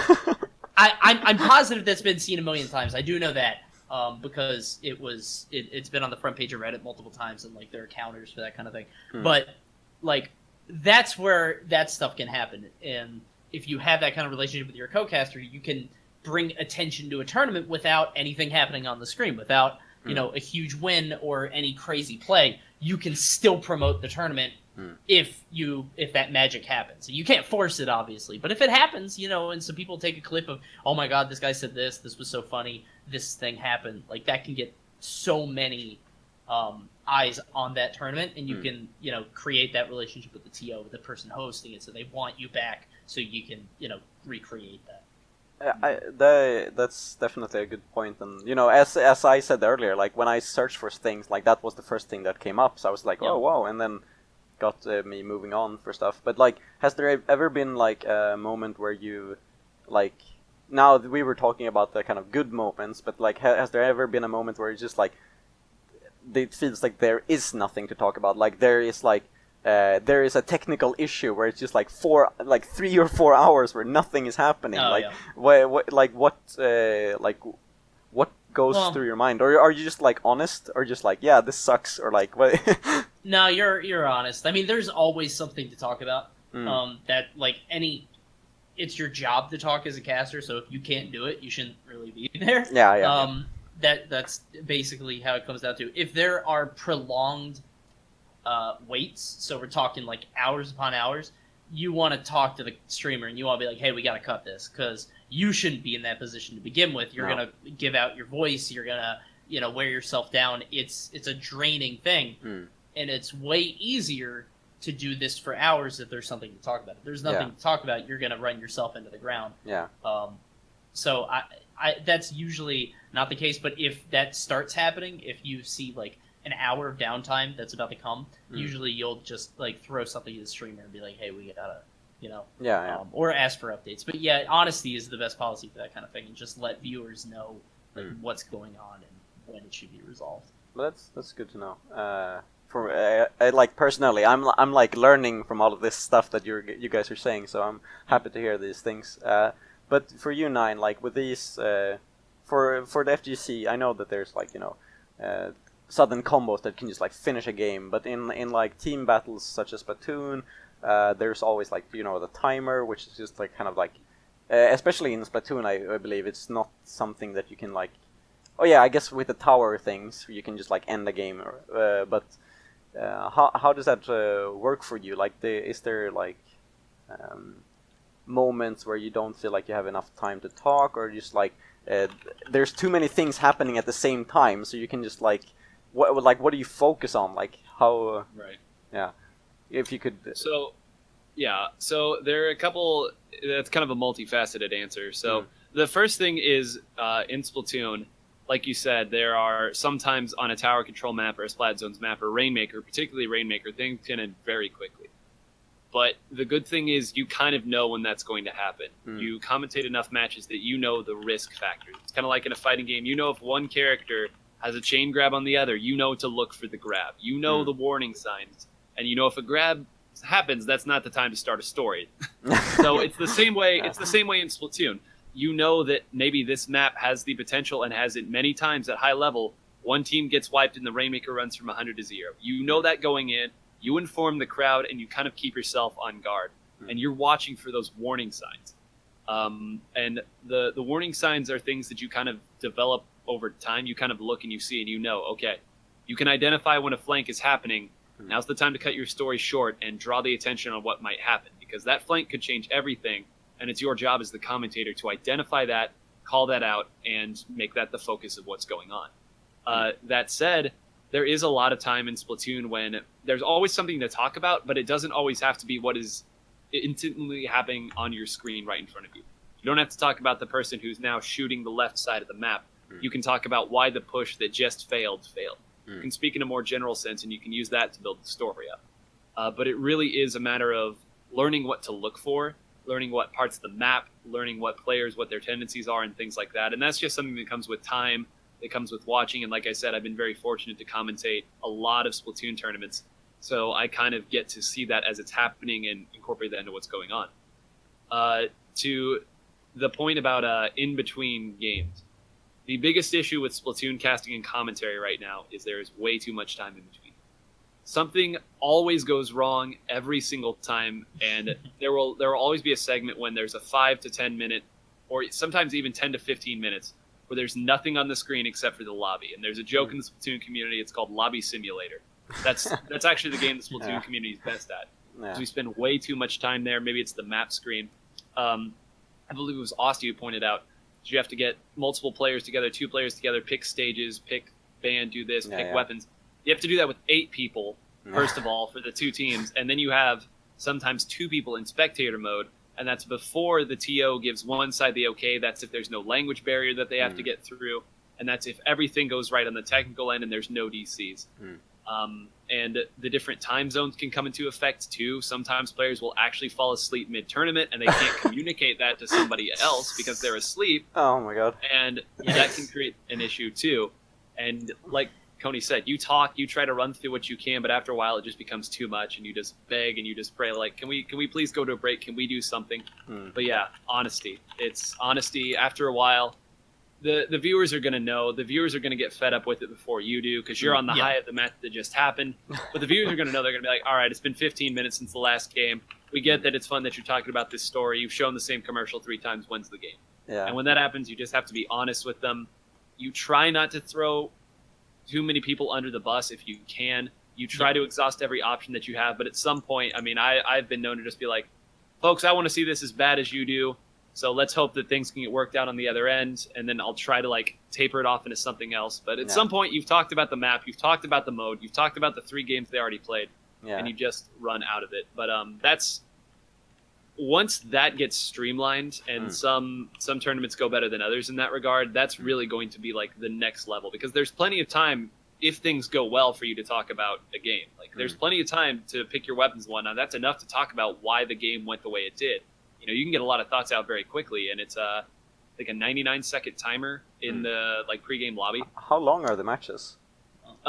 They can go anywhere from 30 seconds to 5 minutes at most. 5 minutes happens when that's the final timer. Yeah. It can go longer technically if there's overtime, and that does happen more often than you'd think, but that's generally how it goes. And like I said, if a map has the potential to be ended instantly, you know that going into it. And you watch and you even call it out like, all right, let's see which side goes into hard at the start because they're going to lose. And then more often than not, that's what happens. And then some maps almost always go to time. They always go to overtime. And again, you call that out. And that's when you have the chance to kind of talk in a more general sense to build up that story and things like that. But it's something that you have to recognize. And you only do that through repetition and commentating a lot of events. Yeah, that's good to hear. And I think like a lot of these moments that are in commentary is like those kind of, I guess I could call it like high risk moments where it's just like there's not happening anything like for 30 minutes and then you're starting to talk about something off topic and it could be really funny or it could be really boring. But yeah, I really appreciate like the answer and like going into the kind of next question now. About like certain like aspects that you kind of find more important or not when it comes to commentating. I like for someone who like I'm gonna be honest, I suck at Smash. Like I like I've tried it several times. I've grown up with Tekken and I understand it, but Smash is just like I can't understand it. So whenever I like watch the streams of Smash, I obviously understand the basics, but there's a lot of times where I'm just like. Someone does something, it's really fast, and it gets really hype, and people are shouting, and I completely missed the entire thing, and I feel kind of like left out. And in those, like, I know since from like StarCraft, there's like, I know I mentioned Artosis and Tasteless before, and Tasteless is like that kind of person who is like, he's known to have not very like deep knowledge of the game, but he'll always be the guy who has been like, hey guys, if you're tuning in for the first time, this is what's happening right now. For the next 5 minutes, this will be happening. This guy's doing this, and he's like always trying to introduce new people to the game. And so I'm kind of wondering, like, for both, like, either ARMS, Smash, or Splatoon, like, do you think that introducing a player to the game is like important, or is that like, no, the new players will just like they will understand it eventually, or like maybe Coney, you could start off. I think it depends on who the caster is. So, like, some people prioritize it more than others. How about you? I personally have never been a huge like beginners friendly commentator. Like, I'll explain stuff, but I think it's more important, at least at the high levels of commentary, at like when you're talking top 32, 16, top 8. It's less explaining how the game works and more explaining how the two players are interacting, building those stories, right? But that said, Smash is a very old franchise. It's been around a very long time. People have at least a base understanding of it. I think at some level, everybody that wants to be bought in has already bought in, right? You either like Smash or you don't. I think. Yeah.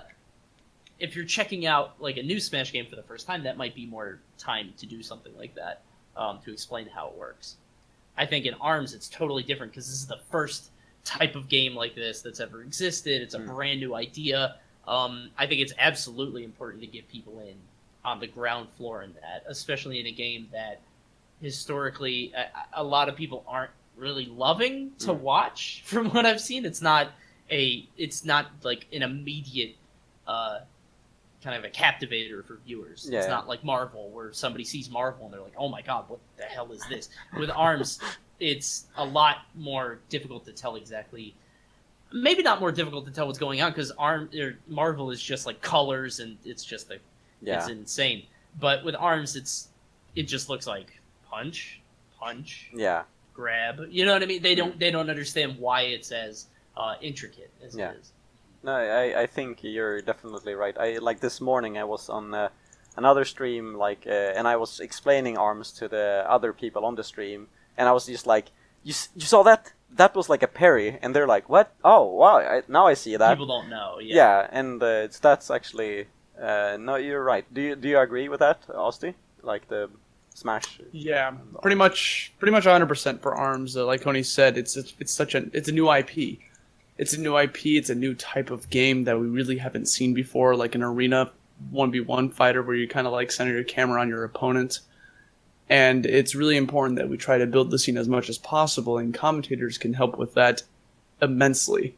They can help try to explain something that like may seem basic to us or basic to like a top level player, but someone tuning in for the first time, they don't know what the heck's happening. So I think it's super important for a commentator to explain on a beginner level. If it depends on the tournament, obviously. If it's like an online weekly, then obviously that's not as important because you're not going to be getting new viewership usually for those type of things. But if it's like a major, like if it's like Defend the North or ARMS Saga or Comic-Con or something like that, Evo Japan, like I think it's very important, especially in bracket, for someone to be able to explain it as simply and easy to digest as possible.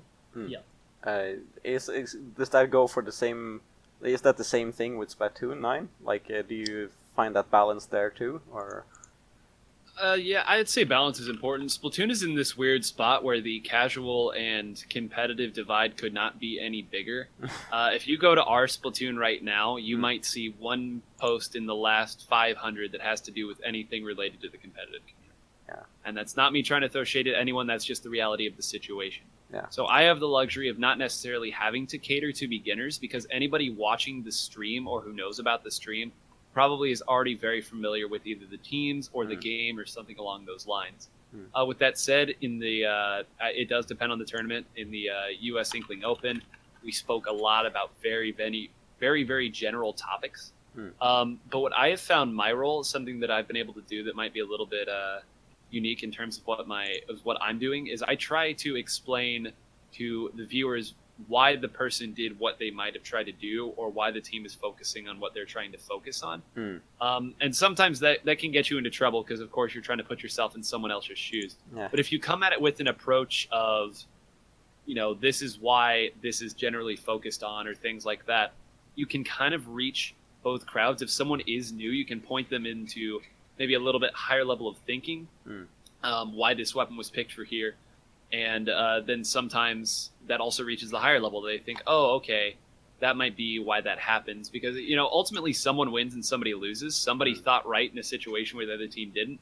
And I think that one of the things that commentators can do is try to figure out why that was. And, in that situation, maybe you're wrong, but at least you learn, and then that's more that you can put in your toolbox. Yeah, for the next situation. It makes me think of like the kind of I know some commentators have the habit of saying like when someone does something, the commentator will say, okay, this player is saying this by his action, like, oh, he is definitely like putting him down with this move or something, and then I kind of feel this like that I can't really relate to all of those things where it's just like, oh, this team is like really with this move, they're saying that they want this tournament or something, and for me, I can't just like that probably, I don't know like what you're talking about, but sometimes I guess it could be hype as well.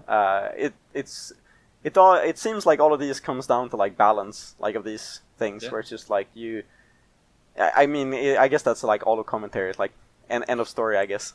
Should we cancel the cast now? But no, but it's good for me to kind of know these questions. I haven't really talked about commentary like this before, so now when I'm seeing this, like this seems like very easy questions for you guys. I'm just like, damn, I should have brought something more like difficult for you. But like moving into kind of the discussion part, where we'll see how much time we have now, because we've been running quite some time for this other part, but we had the part where it's just like grassroots versus corporate, and I think I just kind of want to hear what you think are the plus and minuses of like if there's anything you like better than the other, and you know, that kind of thing. You don't have to list them, but maybe if someone else disagrees or agrees. So Austy, maybe sure. you might want to start, or the difference between grassroots and corporate, or just like what you like more. Do you think the other is better than the one of them, or okay? So I guess honestly I like them both pretty equally. I think I have more fun with grassroots, but I feel more at home with corporate.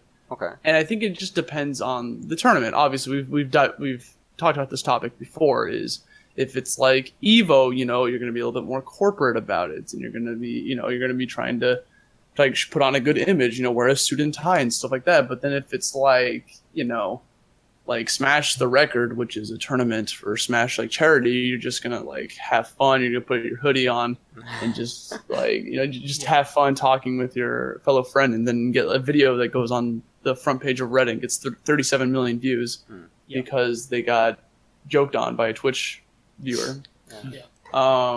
So it just I feel like they both have. Yeah, I was just wondering, like, because you were saying like before that you went to kind of the theater and stuff like that. Does it feel like in that sense that corporate is like kind of in a way following a script, and then like kind of grassroots is more like improv with like random people? Is that kind of a thing, like, or am I thinking wrong there?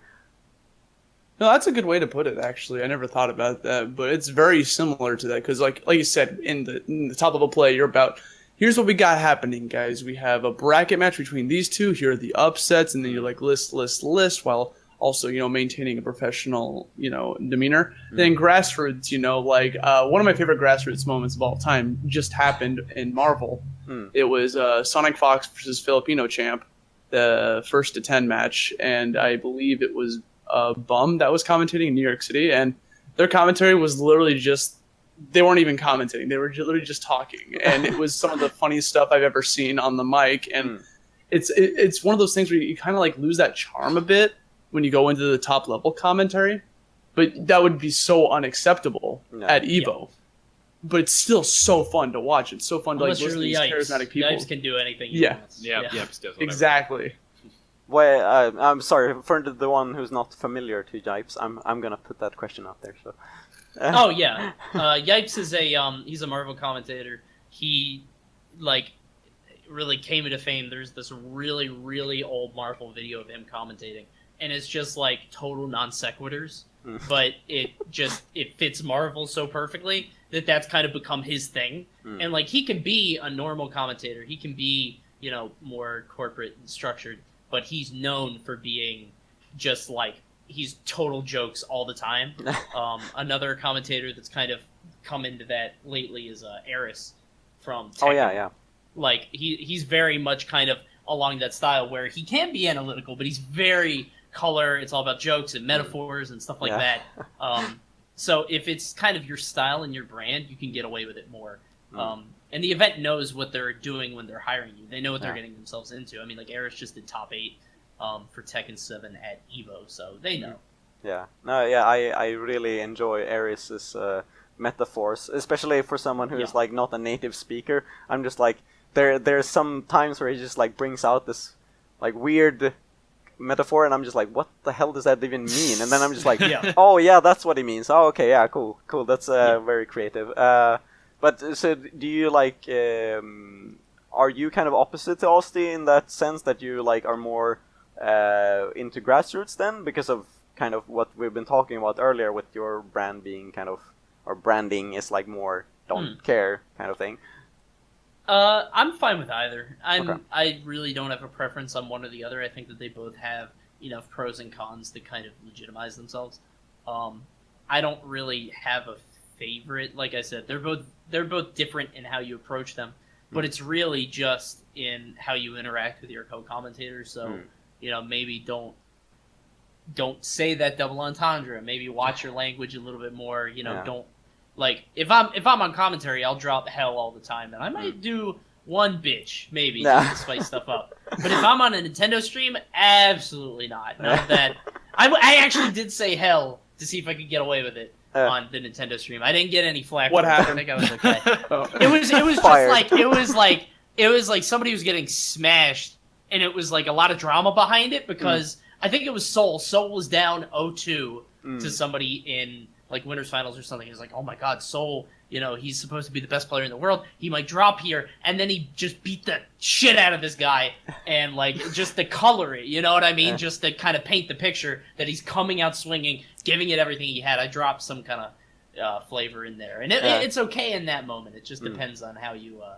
It all depends on context and reading the situation. This actually reminds me of I don't know if you guys know about Too Good or like Too.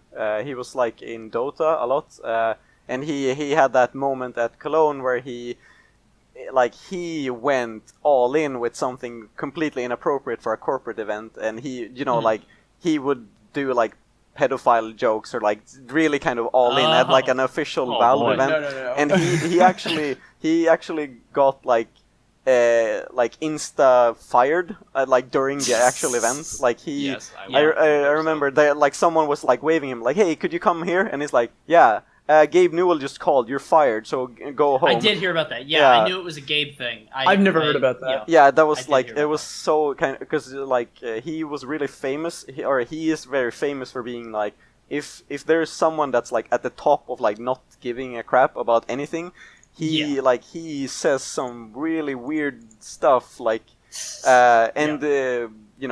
has been drunk when casting, and it's just like, so people were like, oh, was it their fault for like hiring him, or but I remember hearing about that. I don't know if that I'm sorry if that was like, I don't know what exactly his joke was, but it was completely inappropriate. I laughed at it because I was at home, but if I was in his shoes, I probably would never have done that. Absolutely not. How about you, Nine, like with the kind of corporate versus grassroots, I guess, like, is there like, has there been a lot of like corporate for Splatoon? Yeah, okay. The only real corporate, at the scale of Smash anyway, the only real corporate event that we've had was the E3 Invitational, where Nintendo didn't even bother with community members. They brought in Jordan Kent, who did a fantastic job, and other commentators as well, who did a fine job. They weren't really members of the community. Now, I've played several games with Jordan now. He's very much a fan of the game and plays it frequently, but he wasn't like a community member in the same sense. So I can't really answer that for you. We haven't had corporate. There's no comparison to be drawn between the two. One thing that I will say though, less on commentary and more of the game itself. Every Nintendo sponsored event, which all one of them, has run Turf War as part of its as part of its mode rotation. The community hates Turf War. Turf War is all about, and I'm not exaggerating, Turf War is about who wins the last 30 seconds of the game. That's it. Yeah. You can be winning the entire thing and lose right there, and because it's the map and not an objective that has to push into a danger zone, you get no chance to defend it. And because of that, I mean, the community has posted discussed ad nauseum why they do not like Turf War. Yeah. And we actually even sent a letter to Nintendo that in the event that events happen in the future, we don't want Turf War. Yeah. But it's probably going to happen. So I guess in the sense, Grassroots, we get to run the event the way we want to. But I mean, we've had, like I said, one whole corporate Nintendo event, so that's really all I can say about that. Yeah, I think for all of us here, it's kind of interesting too, because when we talk about corporate here in this kind of sense, we're all talking about Nintendo, where it's just like there's also like different companies like Valve too. But so there's for me, it's like interesting to hear this because like I've been more of a like Blizzard or Valve person before, but now kind of moving into the last question, rather like the or one of the last at least. Just like any tad bit of like for ARMS commentary, is there anything that you kind of wanted to improve? I know that question is like super vague, but you know, like is there anything that you feel like you would like to see in ARMS? I know for you, Nine, it's like you've kind of been forced into commentating an ARMS tournament, but like what do you think is missing from ARMS in terms of commentary? Like even if it's like a feature or like anything, do you have like anything that you could draw from Splatoon or? That's a tough one. I'll be honest, I haven't seen the most ARMS tournaments. I've only seen like the big ones, and of course those are kind of limited by the virtue of what the tournament itself is, and you know, the limitations on there. I want to enjoy myself. I want to have fun. I want to be educated, but I want to be entertained more than I want to be educated. And that is, I mean, that's a difficult thing to do. It is very difficult. There are a million ways to be entertained, and no two people are going to be entertained the same way. But I think first and foremost, that's what it is. Can you phrase something in a way that makes me laugh? Can you do it without forcing it? Can you draw out the energy of what's happening in the match? Can you make a simple mix-up? How excited can you get me about a mix-up? Like that is that is like the thing that for me, whenever I watch fighting games, the first mix-up, like I will know if I like that commentator then and there. I don't watch a lot of Street Fighter. I watched Street Fighter 5 this year at EVO, and every time Akuma got the mix-up, man, that commentator had me like jumping up because that's how excited I was. And I don't really enjoy watching Street Fighter 5 all that much, but in that moment I was captivated, and that's what I want to see from any fighting game whatsoever. Like when that moment hits, can you capture that moment? And that's super vague. There's no guide on how to do that, but that's what I want to see. Yeah, no, but that's a good answer. And I got corrected by in chat, and it was coerced, not forced to commentate ARMS. I'm sorry about that, Hanukkah. But Austy, like, do you feel like anything is kind of missing, or that you would like to see more, or as I said before, like a mechanic or anything for commentators? That's currently missing from like the current commentators. I've only seen like the big ones, you know, like I watched Comic-Con tournament that had Coney and Vicky, and then obviously I did the 2GG with D1. And other than that, there haven't really been a big scale events for ARMS that had commentary, because like obviously the online weeklies, those have commentary, but like it's okay for them to be like Grassroots, because those are very little viewership. It's just it's more for the community than anything. They're not trying to become anything bigger, because it's a weekly, and that's the point of a weekly. The weeklies are a point to just practice and, you know, prepare for when you actually go into the big event. But I felt like Nine put it very well. It's just I want to be able to, I want to get hype when I'm watching. I want the commentator to get me hype, because that's what I would like to do on the mic. I like seeing exciting plays happen. I like seeing someone that has less than 10% health come back and bring it back and take the W, and that's exciting. I want to jump out of my chair, you know. That's what I want. Okay, that's good, well put. Is that do you want to piggyback on that, Coney, or do you have anything to add too? Essentially the same thing. I think one thing to note is that I don't think ARMS should be like, I'm totally, I love the fervor and the passion and the community behind ARMS, but I don't think it should be, I don't think people should be forcing it into a role that it's not. So like, if it can be an esports game, if people can view it, that's great. But I don't think anything should be kind of shoved into the limelight when there isn't really a reason for it to exist. So when we're talking about commentators and what they should improve and what they should do, I don't know if ARMS really needs to totally exist at the level where you need corporate level commentators. You know what I mean? Like Austy said, if you've got weekly stuff, that's fine, and you have people talking to the community. And I think that's more important, to have a strong sense of community and a strong, 300 people playing the game, rather than trying to appeal to people that aren't even there. Like talking to, out of your, hundreds of viewers, thinking that some people are new and showing up and you have to explain the game to them. I think that ARMS can exist kind of in its own bubble. Or maybe not. I mean, I'm not saying that is the way it could go. I'm just saying I don't think we need to force the game to be something that it might not be, if that makes sense. No, not every game has to be a total esports phenomenon. That's how you get stuff like Lawbreakers or Battleborn. So. Oh yeah. Oh well, no, but you're right, and I think definitely, because we were talking a bit about this in the last cast, of just like the dynamics of like Smash and ARMS, and how Smash was small and then it became this big thing, and especially in America where it's just like culture kind of like you can drop Smash bars in rap songs, like I've heard that. But for ARMS, who is like in that kind of infant state, it's really interesting to hear.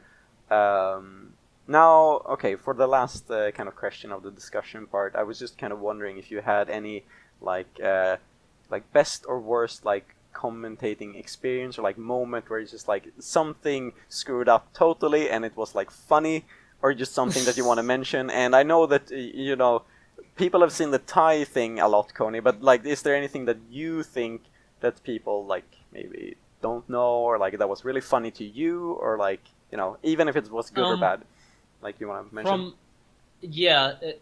From like a funny or like a good feeling thing, that's probably the best thing. I've had a ton of moments where I'll intentionally say something either stupid, or like there's a clip that goes around of me talking about Diddy and Project M, and having to do with Fox's. There are clips of me saying dumb stuff on commentary, specifically to elicit a reaction. So I guess that's kind of it. Honestly, my favorite commentary experience ever, and the thing that I always go back to, is I had a really good call at 2GG Civil War on a match between ESAM and Ally. Yes. And it's that I knocked it out of the park on that. I'll never forget that. That was amazing, dude. Yeah, it was a really good call, and it was made better by the photographer, because the videographer like came around with the camera. It's something that's been used in a lot of promotional materials, but it's not something I can really explain, like, without giving all the backstory of how ESAM was a pick for a team and Ally's his rival and blah blah blah. But whatever. In terms of worst experience, any Smash 4 major where doubles has 3 out of 5 for top 8, because Jesus Christ, I was doing doubles top 8 for 6 hours or 7 hours at one point with no break, and oh my God. Yeah. So in terms of like big faux pas or like gaffes or anything like that, I don't really have anything like that, and I'm sure I've said wrong stuff before, but I don't have any regrets. I kind of like let stuff roll off my back if I said something wrong, or if I messed up my words, like, because it's live, who cares? Yeah. But just events where things have just been absolutely just going super long, and I'm there for way more hours I should be, and then you get out at like 12:30 and everything's closed, so you got to go to Wendy's. It's like stuff like that sucks. Yeah. All right. Cool. Okay. So Austy, how about you? I probably, let's see here, my best moment, or like my funny moment. I honestly, some of my favorite sets I've ever commentated have been at my weekly in New York City, the Xeno Zero series. There are some days I go on the mic for that series and I just don't care about anything. So like I'll throw out all of the esports out the window, because I know it's just appealing to the local community, and I'll just have fun. I'll just talk about really dumb and abstract stuff in the background, and the chat actually has the most fun when I'm acting like that. And that's probably been some of my favorite moments, when I like kind of just it kind of comes back down to just being natural and just doing what you want to do instead of trying to force something. But in a more professional setting, I would say one of my favorite tournaments of all time was actually the ARMS Saga 2GGC, commentating ARMS with D1 for top 8. That was one of my that took 4.5 hours to commentate. It felt like an hour and a half. It went by so quickly because it was something brand new to commentate. I've never commentated ARMS before, so it was not nice and exciting. It was the first time I was actually witnessing high level play besides like Mr. Yabuki at the E3 thing. So it was already exciting.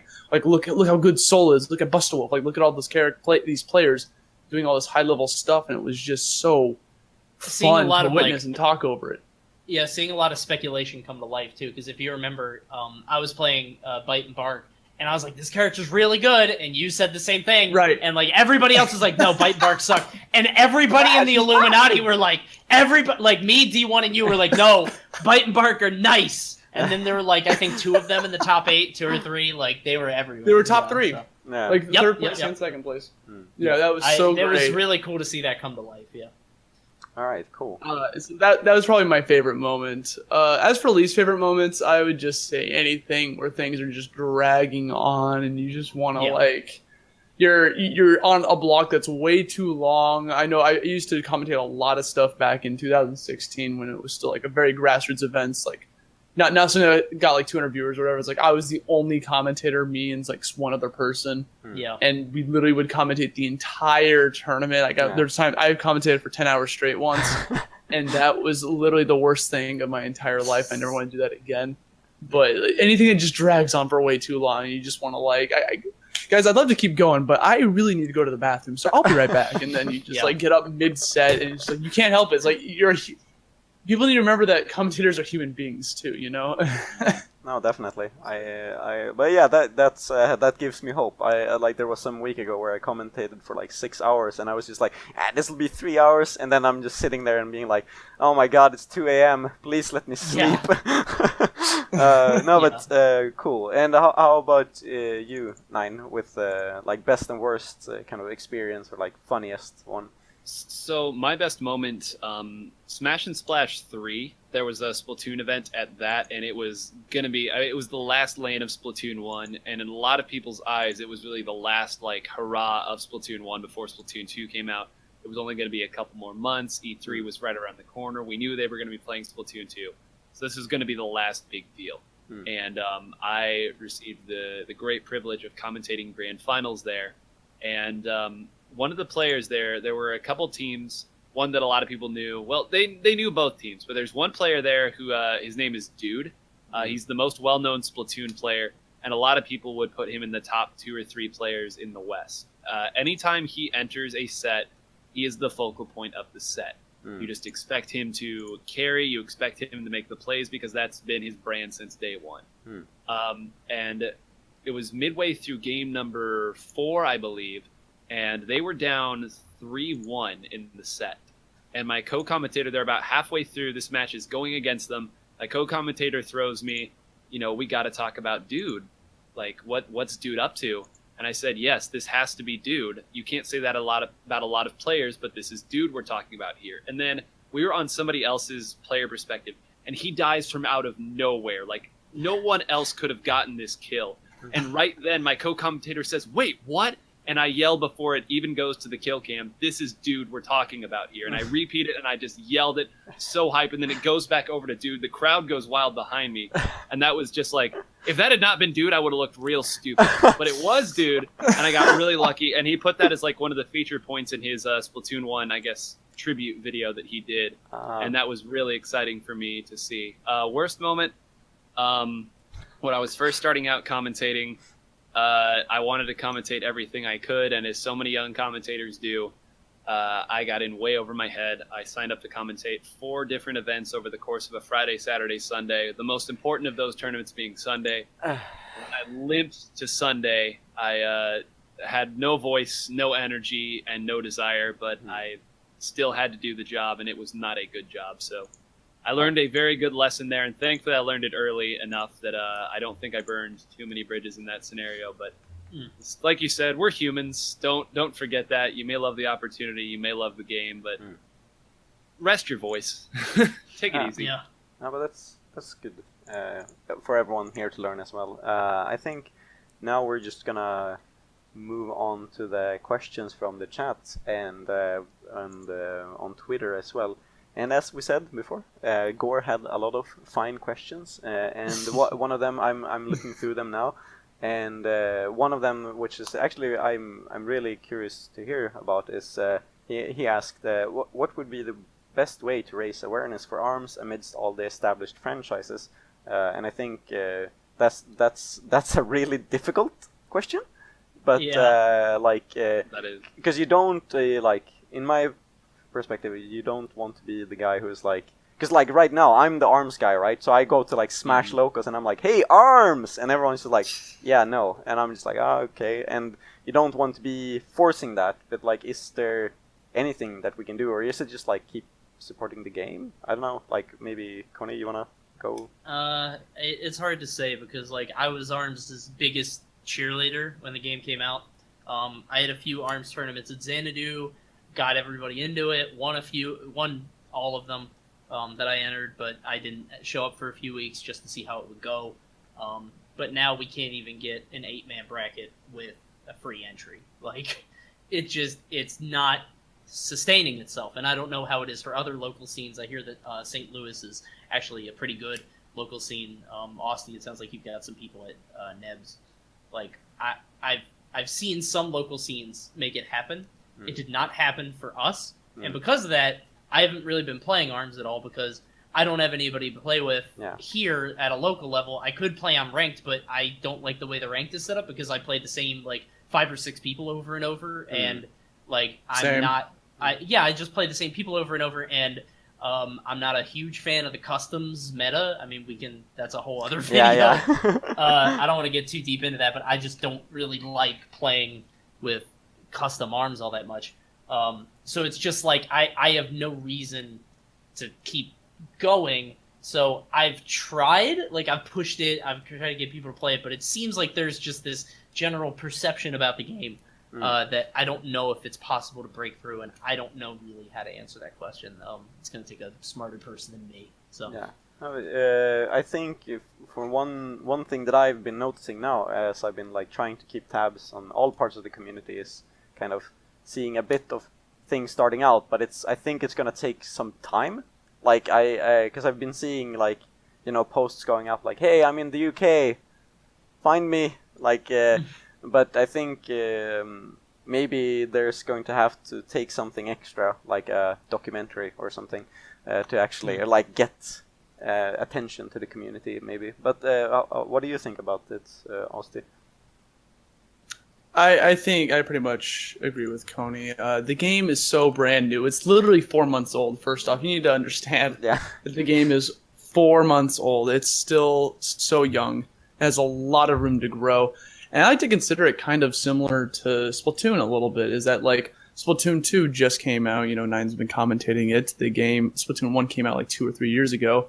And that's still a brand new game. And look how, you know, they've been growing immensely. So if you give ARMS some time, it's going to continue receiving free DLC, free maps, as long as you guys just enjoy playing the game, enjoy going to your community, and just play the game. Like, I think it'll be okay. But one thing that's very important is that you need to play offline. You need to like...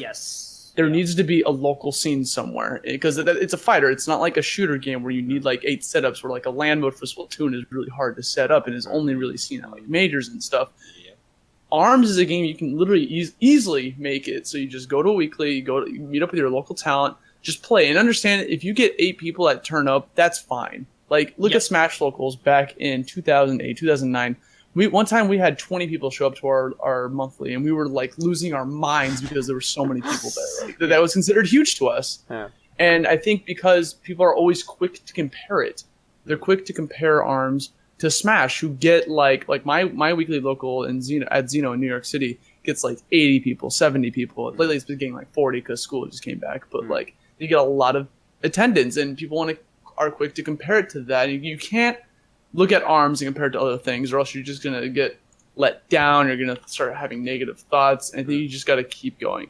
If you're having fun playing the game, people will see that and will start joining you. Look at St. Louis. I think St. Louis is one of the most thriving offline scenes in ARMS currently. And I'm really proud of them. They just released a power ranking, I believe. I didn't get a chance to look at it. Yeah, we did.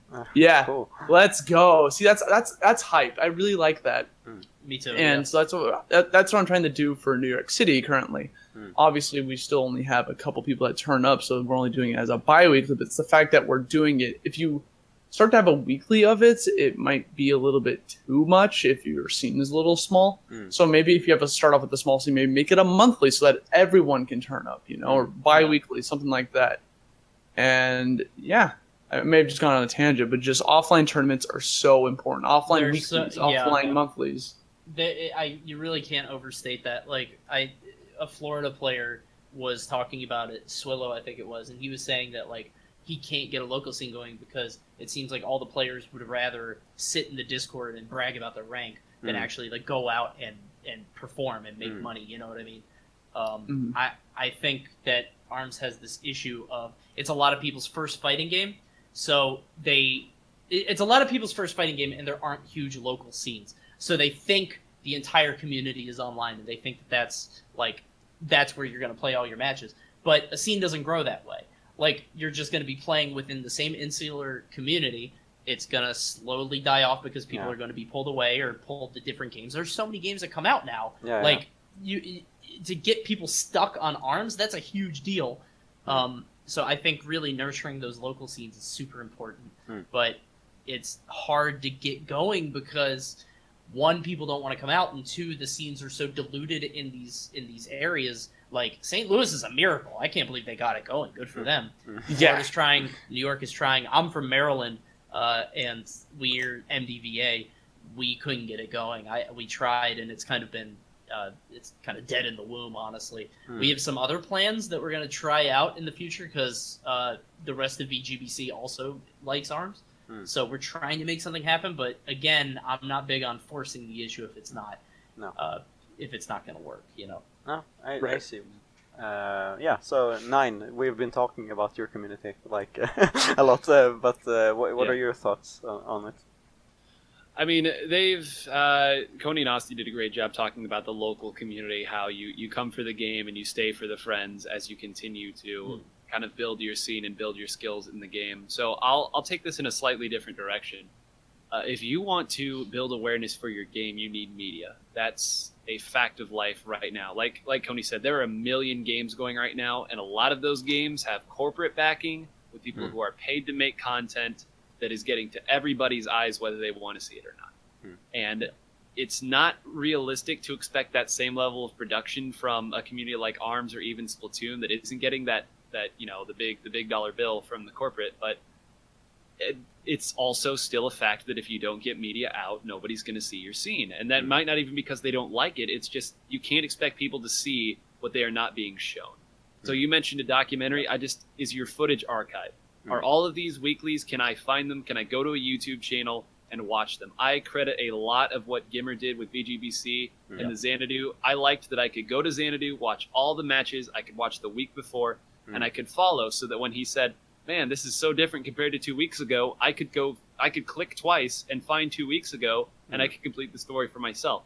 People are out there waiting to consume content, and I would love to see a lot of ARMS content.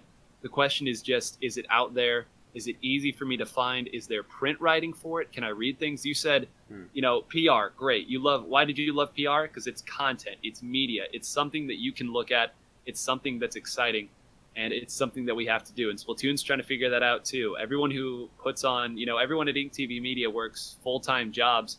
I mean, it's a candle burning at both ends trying to put these tournaments on, get these high-quality casts. People are staying up late to do it, and you hate to say it, but people sometimes romanticize Grassroots. That is what Grassroots is. That is finding a way to make something happen in a situation where that shouldn't be happening.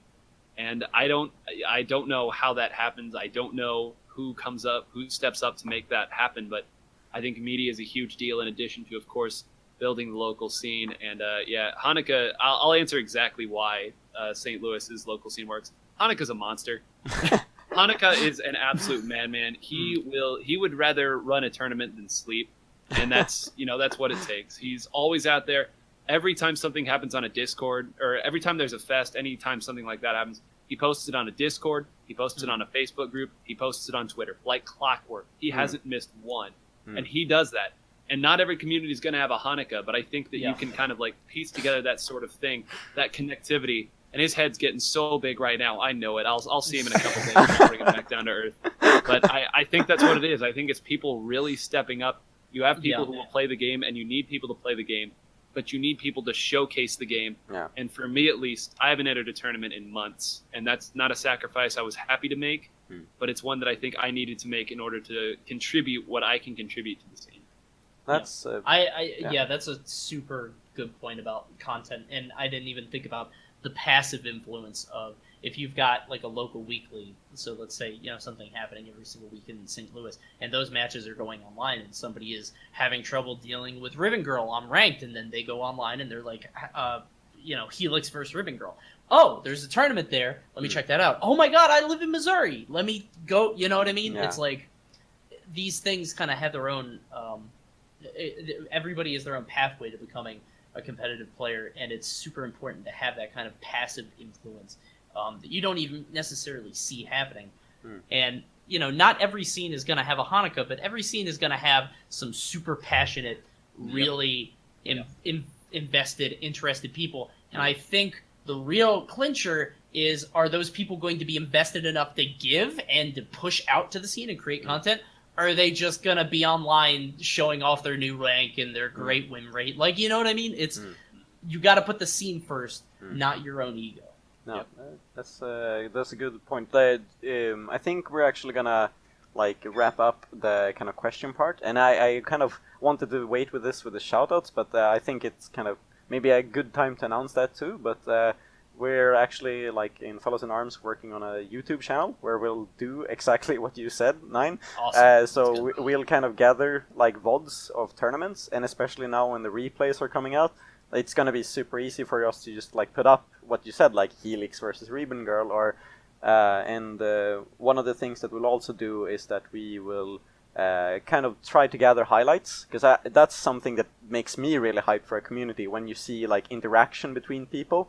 Like when the St. Louis had a tournament, and I posted a clip where they did rock paper scissors for a band pick, and they did rock paper scissors for a full minute of just constant stuff, and it was just it just got insane, and I love those clips. So we're gonna try to put together those stream highlights and stuff like that for VODs as well.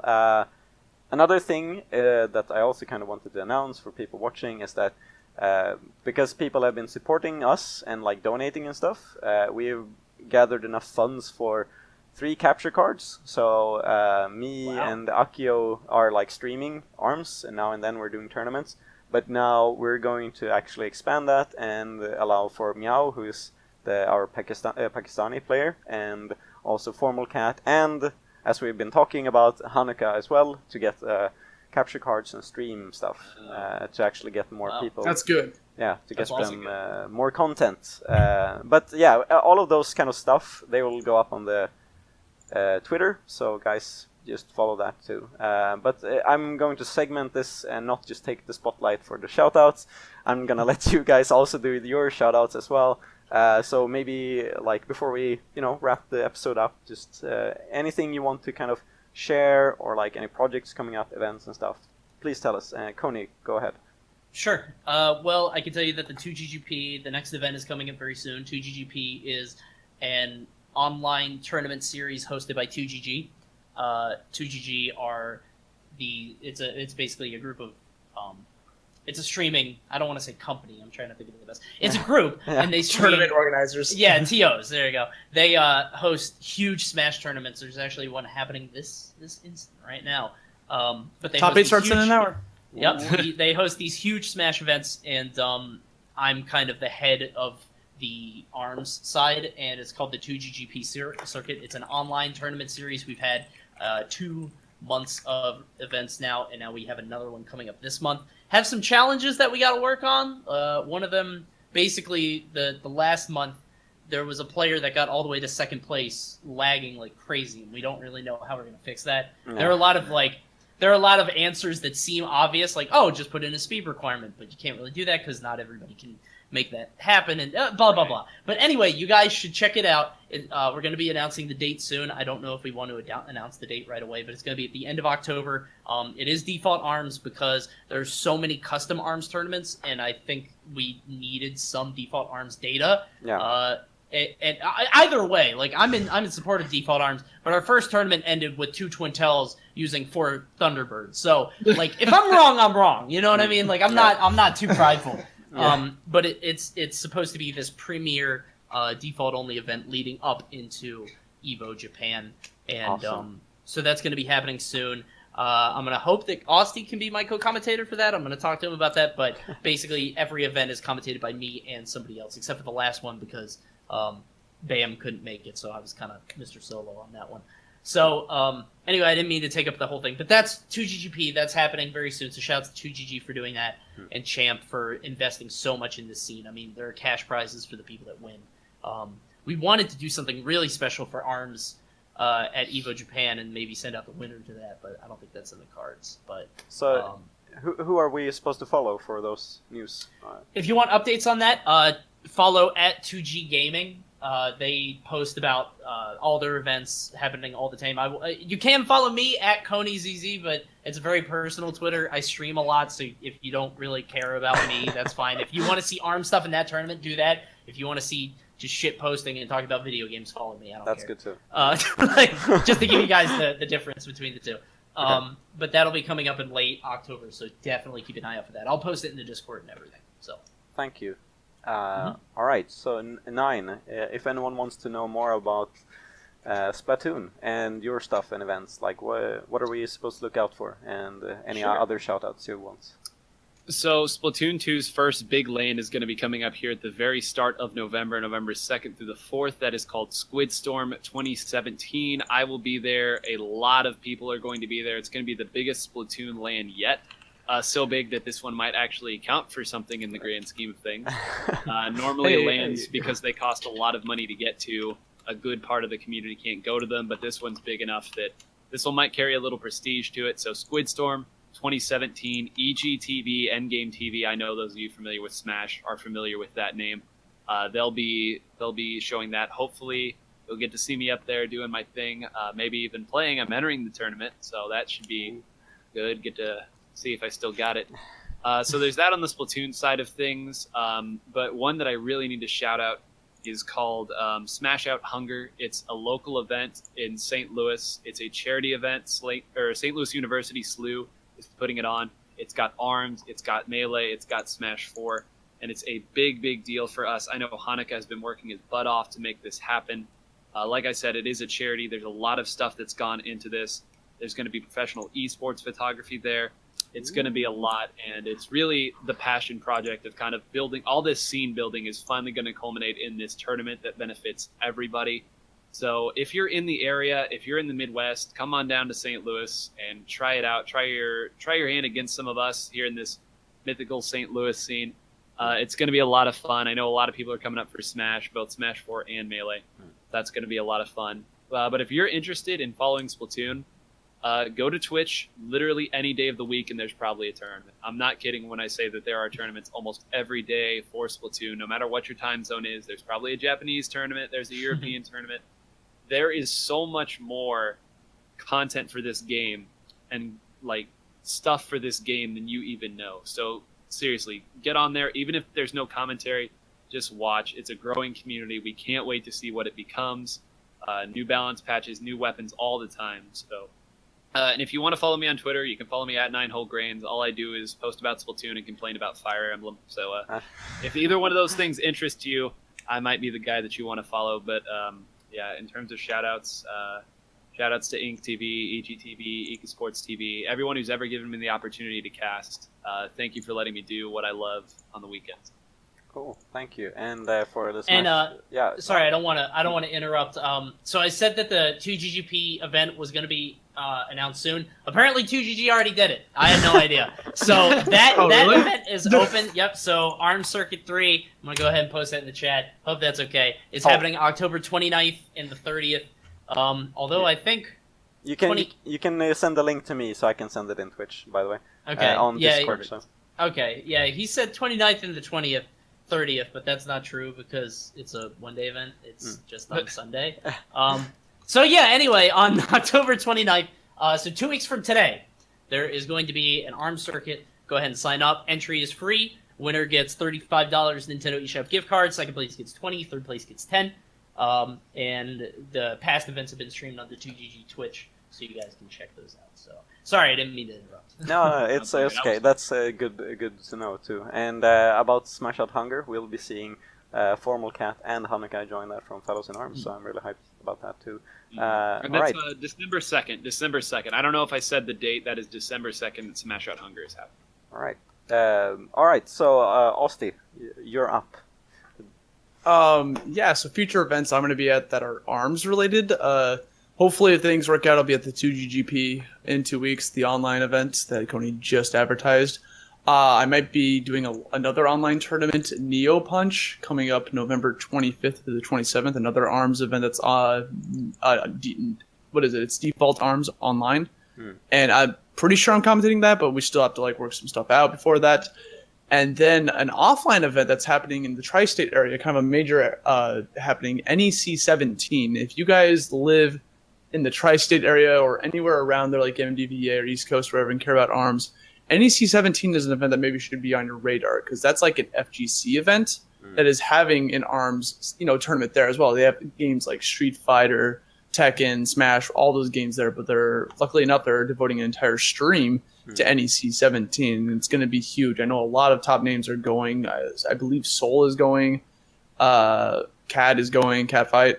Oh, nice. Jared might be trying to go out. That's a very big maybe, but it's like the event that we're trying to push right now for the offline scene. So if you live around that area, try to check it out.